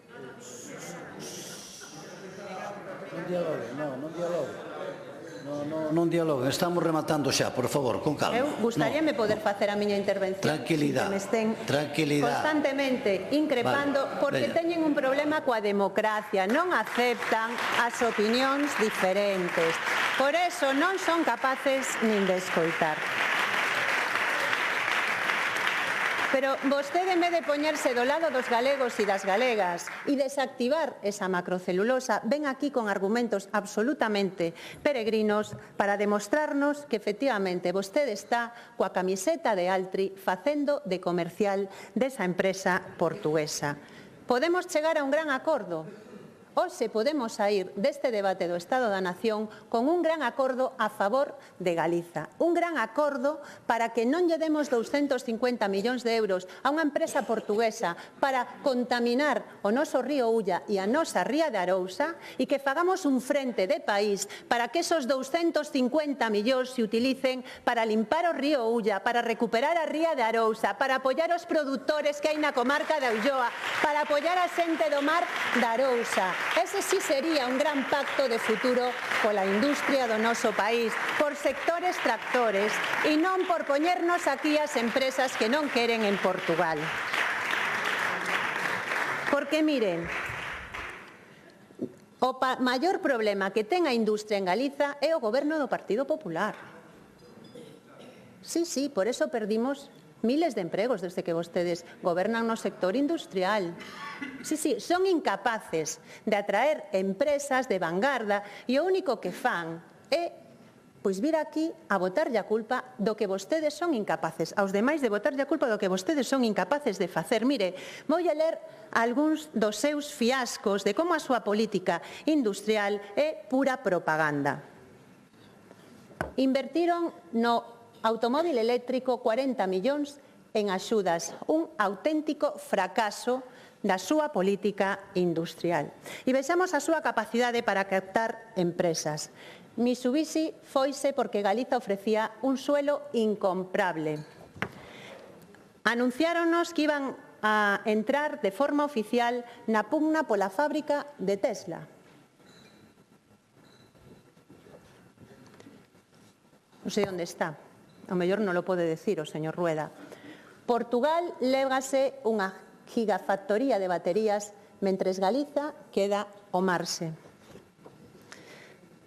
A súa conselleira anunciou: volvemos contactar a BID ao saber que queren outra fábrica en Europa. Ao pouco tempo tivemos a resposta. BID terá operativa en 2025 a fábrica de coches de Hungría que escolleu fronte a Galiza. E a última, Century dará prioridade á súa fábrica de Marrocos ante o retraso dos permisos en Galiza. Este é o retrato da súa política industrial. Fracaso tras fracaso, incapaces de atraer ningún proxecto e por eso nos queren colocar a megaminería, o espolio eólico, as macrominas contaminantes. Sí, porque aquí, claro, ahora está outra vez tramitando a mina de Touro, a que xa lle dixeron que no, claro. Ahora diránlle que sí, porque isto é única e exclusivamente o que fai o Partido Popular, traballar o dictado dos grandes lobbies económicos en contra deste país. Sí. Mire,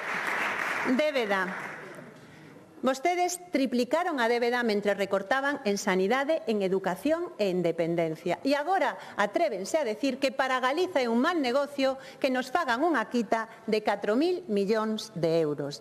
E é que o máis triste de todo isto non é que vostedes pensen que é un mal negocio, é que o fan única e exclusivamente para ter contento o seu xefe de filas en Madrid. Venden Galiza polos intereses partidistas do Partido Popular. E iso, señor Rueda, reitérollo, as urnas non o elexiron para iso. Porque, non sei, si quere, podo deixarlle este documento ao presidente para que lle refresque a memoria o acordo unánime deste Parlamento que pactaron BNG e Partido Popular. Esta é unha transacción entre nós, onde se pedía a condonación na débeda en 2023. É unha vergoña que agora queiran que Galiza perda esta oportunidade por puro partidismo.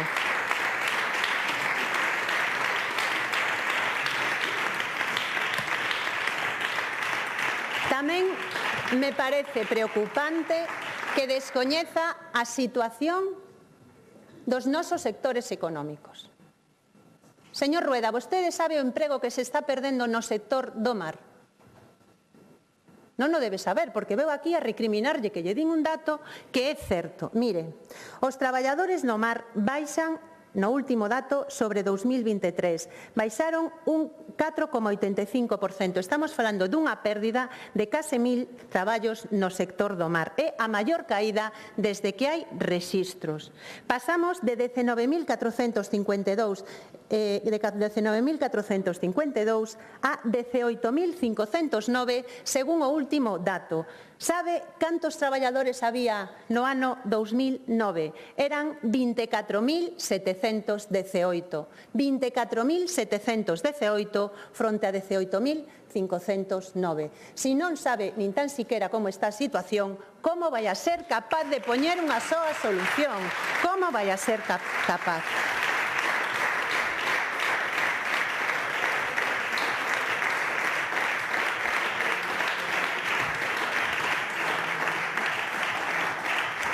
E logo veo aquí, así cunha frivolidade pasmosa, teño que decir, non? É que a vostede a torean coas bonificacións da AP9 e da AP53. Nos torean.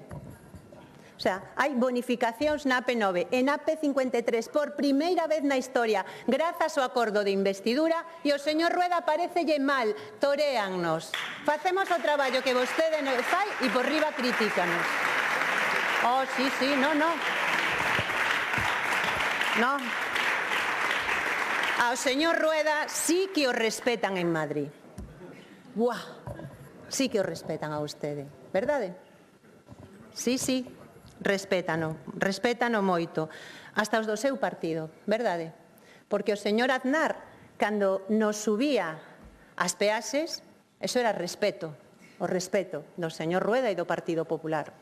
Cando o señor Aznar aumentou a concesión 25 anos até o máximo que permite a lei, eso, señor Rueda, que é respeto, que é pleitesía Galiza. É que sabe cal é o problema, señor Rueda? Que non o toman en serio en Madrid, porque todo o mundo sabe que vostede está ao servicio de Génova, e iso é un descrédito para o noso país. Iso é un descrédito para o noso país, porque como presidente debería de exercer un pouco máis de dignidade. E mire,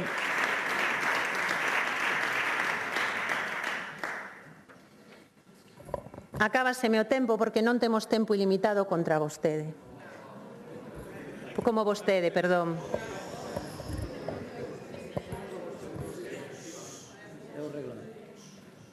Grazas, presidente.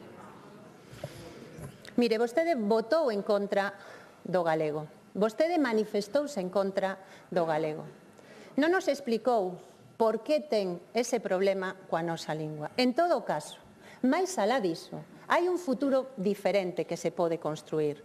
E vostede desprecia a man tendida do BNG. Unha man para darlle 1000 primaveiras máis á nosa lingua.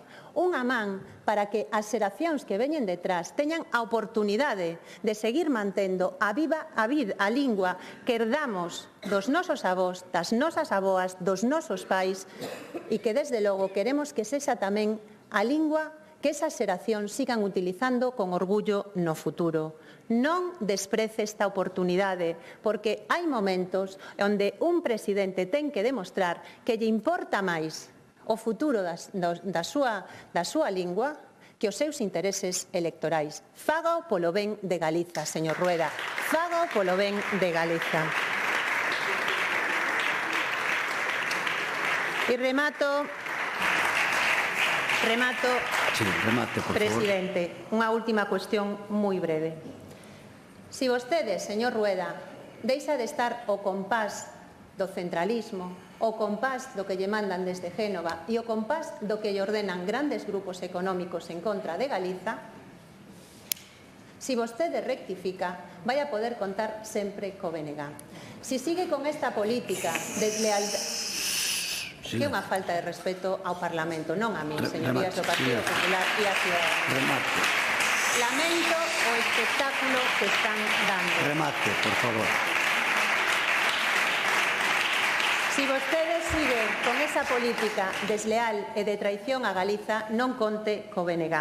Pero si quere traballar a favor dos galegos e das galegas para que dentro de 3 anos podamos decir aquí que Galiza está mellor, si quere traballar así, vai a ter sempre a man tendida do BNG. Non desprece o diálogo e os acordos da principal forza da oposición. Moitas grazas.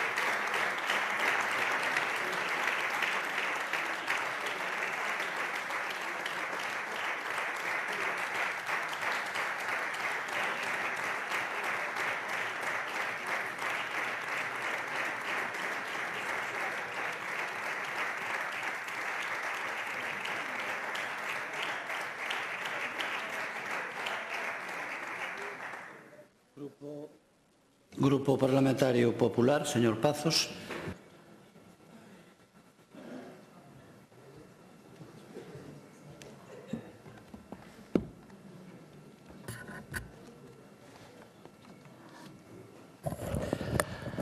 Gracias, presidente. Señorías, vou intentar non alongarme moito porque non ten sentido prolongar este diálogo de xordo. Eu simplemente agradecerlle ao señor Ojea o seu ton, porque vostede ao menos alterna pois as críticas co certo recoñecemento, e así é posible chegar a acordos, e vostede sabe que cumprimos, porque non somos tan previsibles, bueno, ata nos aplausos somos previsibles, señor Ojea. O señor Besteiro quero agradecerlle tamén, quero darlle as gracias. Iba a darlle as gracias ao señor Besteiro por todo o tempo que votou hoxe no pleno e que se estaba facendo moi longo. Si eu entendo. Iso sí, señor presidente, para o asunto da invitación para o santo, eu creo que o señor Besteiro o pode invitar igual un venres cun martes, que non hai moita diferencia entre un día e outro. En todo caso, xa lle digo, creo que nunca vimos máis tempo, señor Besteiro, nesta Cámara que no día de hoxe, iso é un mérito que hai que recoñecerlle. E quería darlle as gracias á señora Pontón, o que pasa que non sei moi ben por qué. Non se me ocurren demasiadas cousas. O consello da súa nai, este de non faltar ao respeto, eu creo que ten que atendelo cun pouco máis de cariño. Pero dixo vostedes algunhas cousas interesantes. Que está en contra da guerra, e iso está moi ben, e que non sei se sabe vostede que somos a 4ª comunidade con maior peso na industria da defensa. O digo porque hoxe dixo isto, estou contando os días para que vostede vaya pois a visitar Urovesa, Navantia, Dávila, Eureka e facer o que fai sempre, primeiro poñelos a caer dun burro e despois ir a visitalos e facerse a foto cando se achegan as eleccións. É a especialidade de Pontón. É a especialidade de Pontón. E, por suposto, hoxe nos regalou dúas... Mire, xa sei por que lle vou dar as gracias. Lle vou dar as gracias porque hoxe revelou un dos mellores secretos, un dos secretos mellor gardados de todo o mundo. De feito, desclasificaron antes os papéis do magnicidio de Kennedy de que coñecéramos cal era o modelo industrial do BNG, que resulta que é o de Marruecos. Oye, moitas gracias por aclaralo. Non sei se os galegos van a estar satisfeitos, pero ao menos podo darlle as gracias por este exercicio de sinceridade. E mire, o que non lle admito que me diga que degradar o Parlamento e contar que vostede nunca tuvo máis actividade laboral que a de diputada. Eu creo que iso non é machismo, iso contar a verdade. Pero iso sí, tiña que tirar vostede por un dos grandes clásicos. Verdade que sí, aquí o temos, o comodín do machismo. Mire, señora Pontón, o que machista é escudarse na súa condición de muller para agochar a crítica política. Iso sí que é un profundo, profundo machismo. Pero voulle facer un último recoñecemento. Vostede realizou hoxe, así a definiu, a pregunta clave deste debate. A pregunta clave dixo vostede: está Galicia mellor despois de 15 anos de gobernos do Partido Popular? Pois aquí está a contestación, señora Pontón. Para os que falan benegués, non. Para os que falan galego, un enorme sí, con 5 maiorías absolutas. E vostede todavía non coñece a resposta a esa pregunta. Ten que mellorar a comprensión en galego, señoría. Miren, este debate sirve para confirmar o que xa sospeitábamos, que non hai alternativa ao goberno do Partido Popular. En a bancada de esquerda o que hai unha oposición a todo, sen alternativa a nada, e todavía se sorprenden cando lles chamamos os do non. Mire, señorías, voulle facer un pequeno resumen dos seus nons.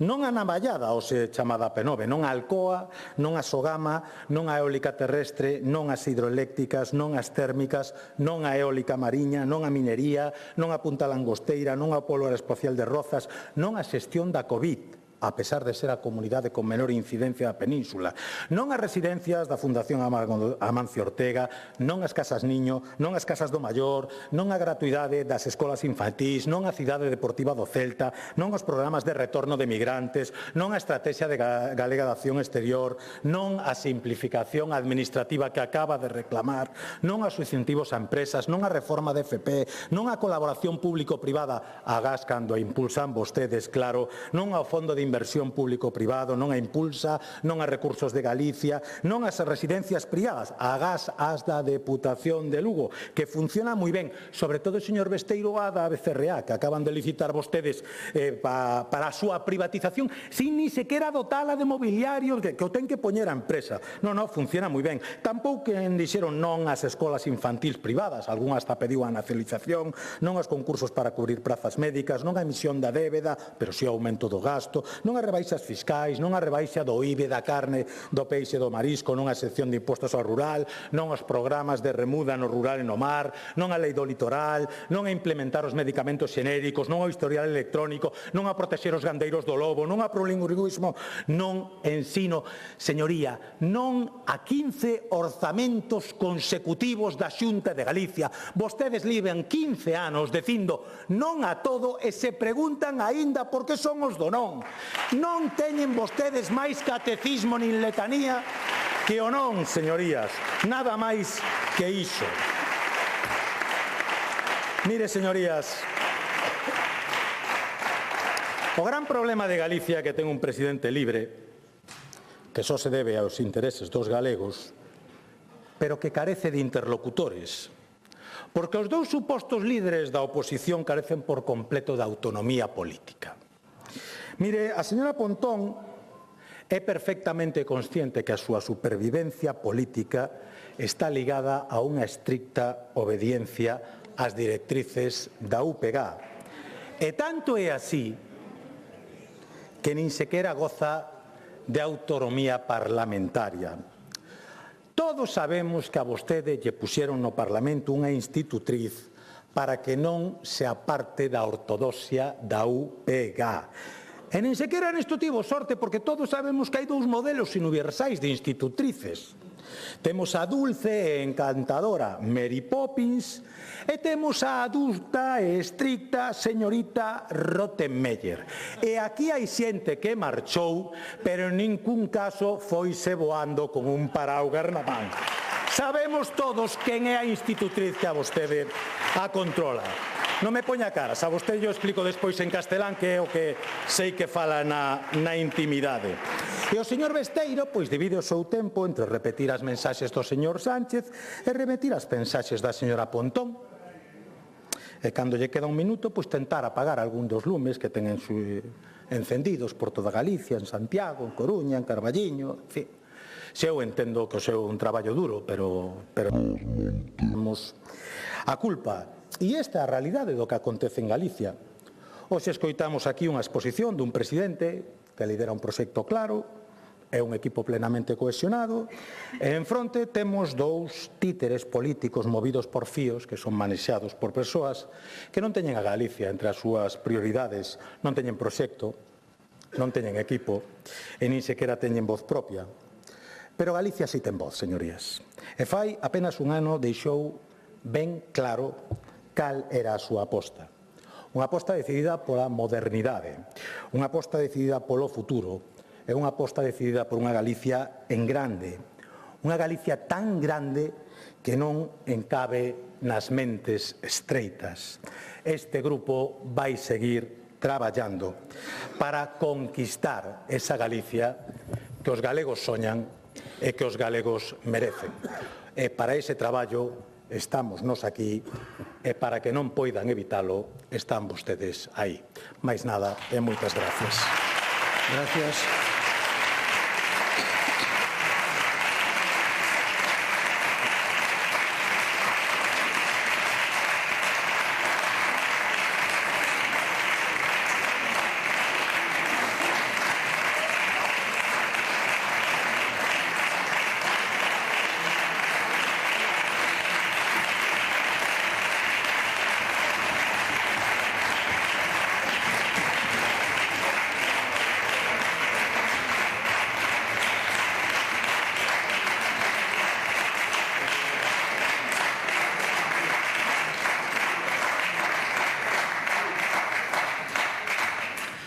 Peche do debate, señor presidente da Xunta.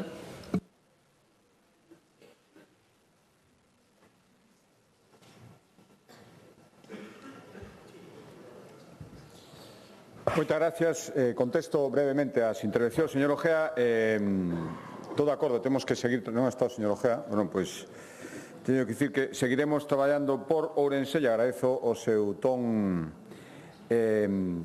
creo que aceitado, correcto e facendo propostas en todo o momento. Señor Besteiro, agradezo o ton desta segunda intervención, sinceramente, creo que isto é a maneira de facelo. Por decir algunhas cousas moi rápidas, volvo a decir, o Goberno Central ten competencias en materia de vivenda, bastantes. Onde están esas 160.000 vivendas da Sareb que prometeu Pedro Sánchez, moitas delas en Galicia? Ainda non as identificamos.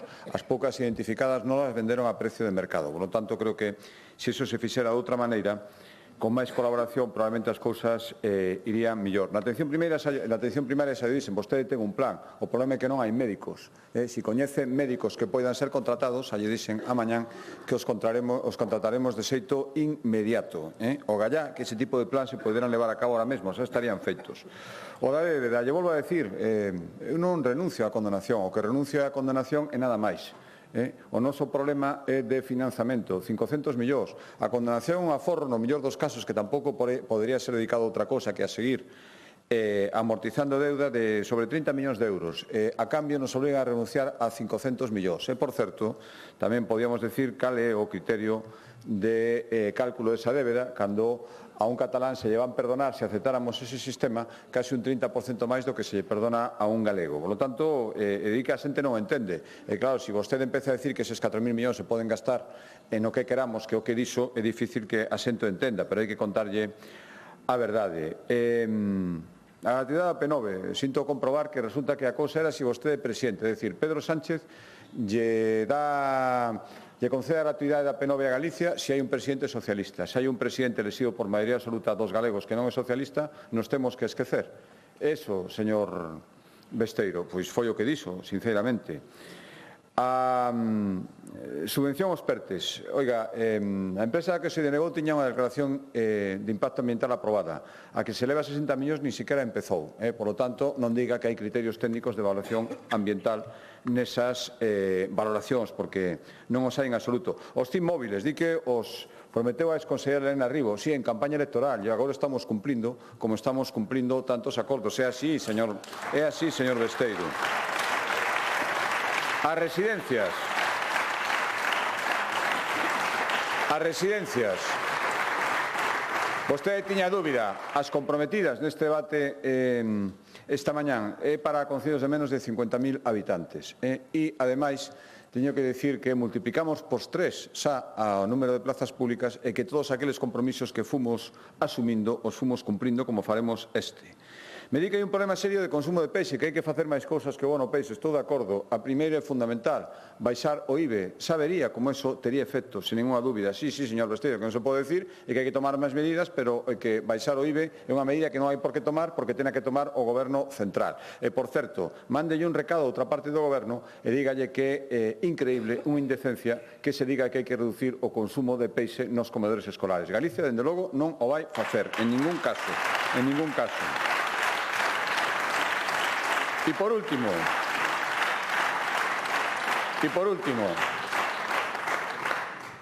o AVE, señor Besteiro, mire, non só que temos que dicirlle ao noso goberno que faga as cousas. O cálculo que fixeron os técnicos da Xunta de Galicia, no mellor dos casos, se empezaran agora xa, non estaba rematada a parte española hasta o ano 34. O problema é que non empezan, están liando todo o tema todo o día, papel sobre papel, eso é barato facer, pero non é nada efectivo, por lo tanto, póñanse en serio para ter esa conexión tan importante para España. Señora Pontón, sinceramente, eu estou encantado de que vostede sexa diputada, por dúas razóns. Primeiro, teño que decirlo, aquí non importa recoñecelo, por egoísmo electoral. De verdad que está moi ben, a vista está, para nosos intereses electorais que vostede siga. Non sei se para os do BNG, pero para nós sí. E, segundo, porque leva tanto tempo que a xente pode ver a diferencia como se comporta vostede. Non ao longo dos anos, que podía ser tamén, ao longo dos minutos. E ver a esa señora Pontón que na primeira intervención me chama corrupto e na segunda ten a pel fina, se falla víctima porque se lle din as verdades que efectivamente non ten outra vida que fora da política. Non se pode ter a pel tan fina, señora Pontón. Pois ten a pel tan fina, ao final se lle ven as contradicións.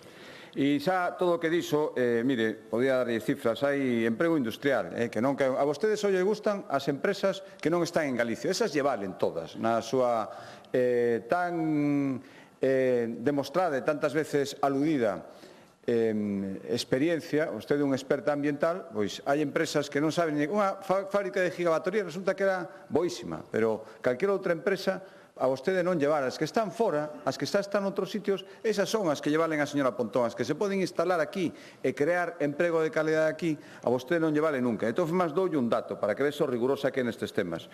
2009, emprego industrial, 172.000 personas. 2024, 189.800. O problema é que nos gustaría que foran moitísimo máis e vostede non quere, señora Pontón. Non quere. En todo caso, señorías, ao longo deste debate de política xeral, creo que puderon verse dos modelos. A xente ten que contrastar. Ao final son dos proxectos de país. Unha oposición en negativo, absolutamente negativa do nacionalismo, e unha oposición, a veces sí, a veces non, ao final non conduce a nada, a irrelevancia do socialismo. E outro modelo é esa Galicia en grande, da que quise falar esta mañán. Esa Galicia calidade que propón o Goberno, o meu Goberno e a maioría parlamentaria que nos sustenta. De logo, teño a determinación de seguir cumprindo o encargo dos galegos. O encargo dos galegos é construir un país mellor. Cumpriremos cos galegos e cumpriremos facendo aquelo o que nos comprometimos con eles cando despedimos a confianza. Hai que ampliar os horizontes do autogoberno, aínda máis. Hai que exercer as competencias que acabamos de adquirir a do litoral tan fundamental e hai que seguir perseverando, a pesar dos atrancos que nos poñe o Goberno central, en outras como a transferencia da P9 ou os permisos de traballo. Cumpliremos tamén cos galegos cun plan de 180 millóns de euros de cartos autonómicos para seguir consolidando en Galicia un polo aeroespacial con moitas oportunidades no escenario que se abre a partir de agora. E cumpriremos cos galegos con novas desgravacións para seguir axudando agora as clases medias que teñan fillos en idade escolar. E cumpriremos cos galegos cun plan para construir 24 residencias públicas en concellos medianos e pequenos. E tamén cumpriremos cos galegos con axudas para rehabilitar vivenda e sacala despois en alugueiro. E cumpriremos cos galegos sendo a comunidade líder, seguir sendo a comunidade líder en vacinación a nivel mundial e agora dispensando a máis nenos a vacina intranasal contra a gripe. E cumpriremos cos galegos cunha nova lei de administración local que actualice os 313 concellos en Galicia e que axude os que máis o necesitan. E cumpriremos cos galegos con novos proxectos e, desde logo, e iso me comprometo expresamente, coa mesma estabilidade de sempre, a que blindaron os galegos, a que quere a maioría dos galegos e a que nos permite seguir pensando nunha Galicia en grande. Galicia non é un pobo de confrontar por confrontar, pero desde logo tampouco é un pobo de conformarse sen máis. Non queremos ser máis que ninguén, pero, baixo ningún caso, tampouco menos que ninguén. E é máis cómodo gobernar co apoio do Goberno Central e seguiremos buscando, esa sí que é unha man tendida de verdade, o apoio do Goberno Central, todo é máis sinxelo, se non o quixeran dar. E tamén o aplauso, non digo aplauso, pero polo menos o apoio da oposición en cousas que saben que son boas para Galicia, pero que se negan a apoiar porque están no cálculo electoral moito máis que no beneficio de Galicia. Espero que cambien esa mentalidade e mañán verémoslo coas propostas de resolución. Ora, teñan claro unha cousa, entre complacer a un goberno que non atende a Galicia ou complacer a unha oposición que se instalada polo non, entre iso e atender os galegos, eu, o meu goberno e este grupo ten clara sempre escolla. Atenderemos os galegos por enriba de todo, non temos ningunha dúbida. Creo sinceramente que Galicia ten moitos retos por lograr. Conseguimos moitas cousas, pero hai moitas cousas por lograr e estou convencido de que a única fórmula pasa pola unidade, pola estabilidade e pola altura de miras. Este é o compromiso que asume a Xunta de Galicia e é o compromiso polo que me toca a mí seguir loitando.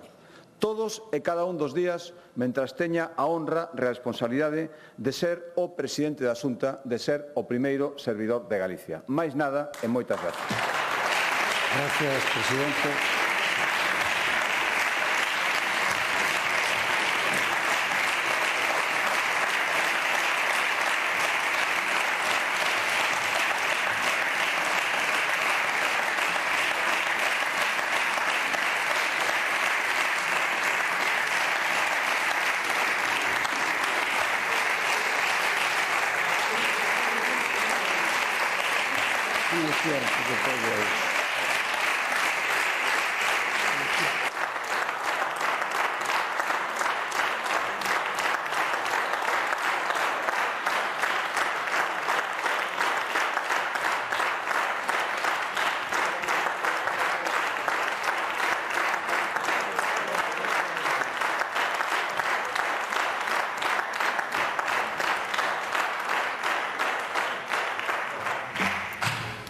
Gracias. Antes de suspender o pleno, ou sea, de dar por finalizado o pleno, un recordatorio.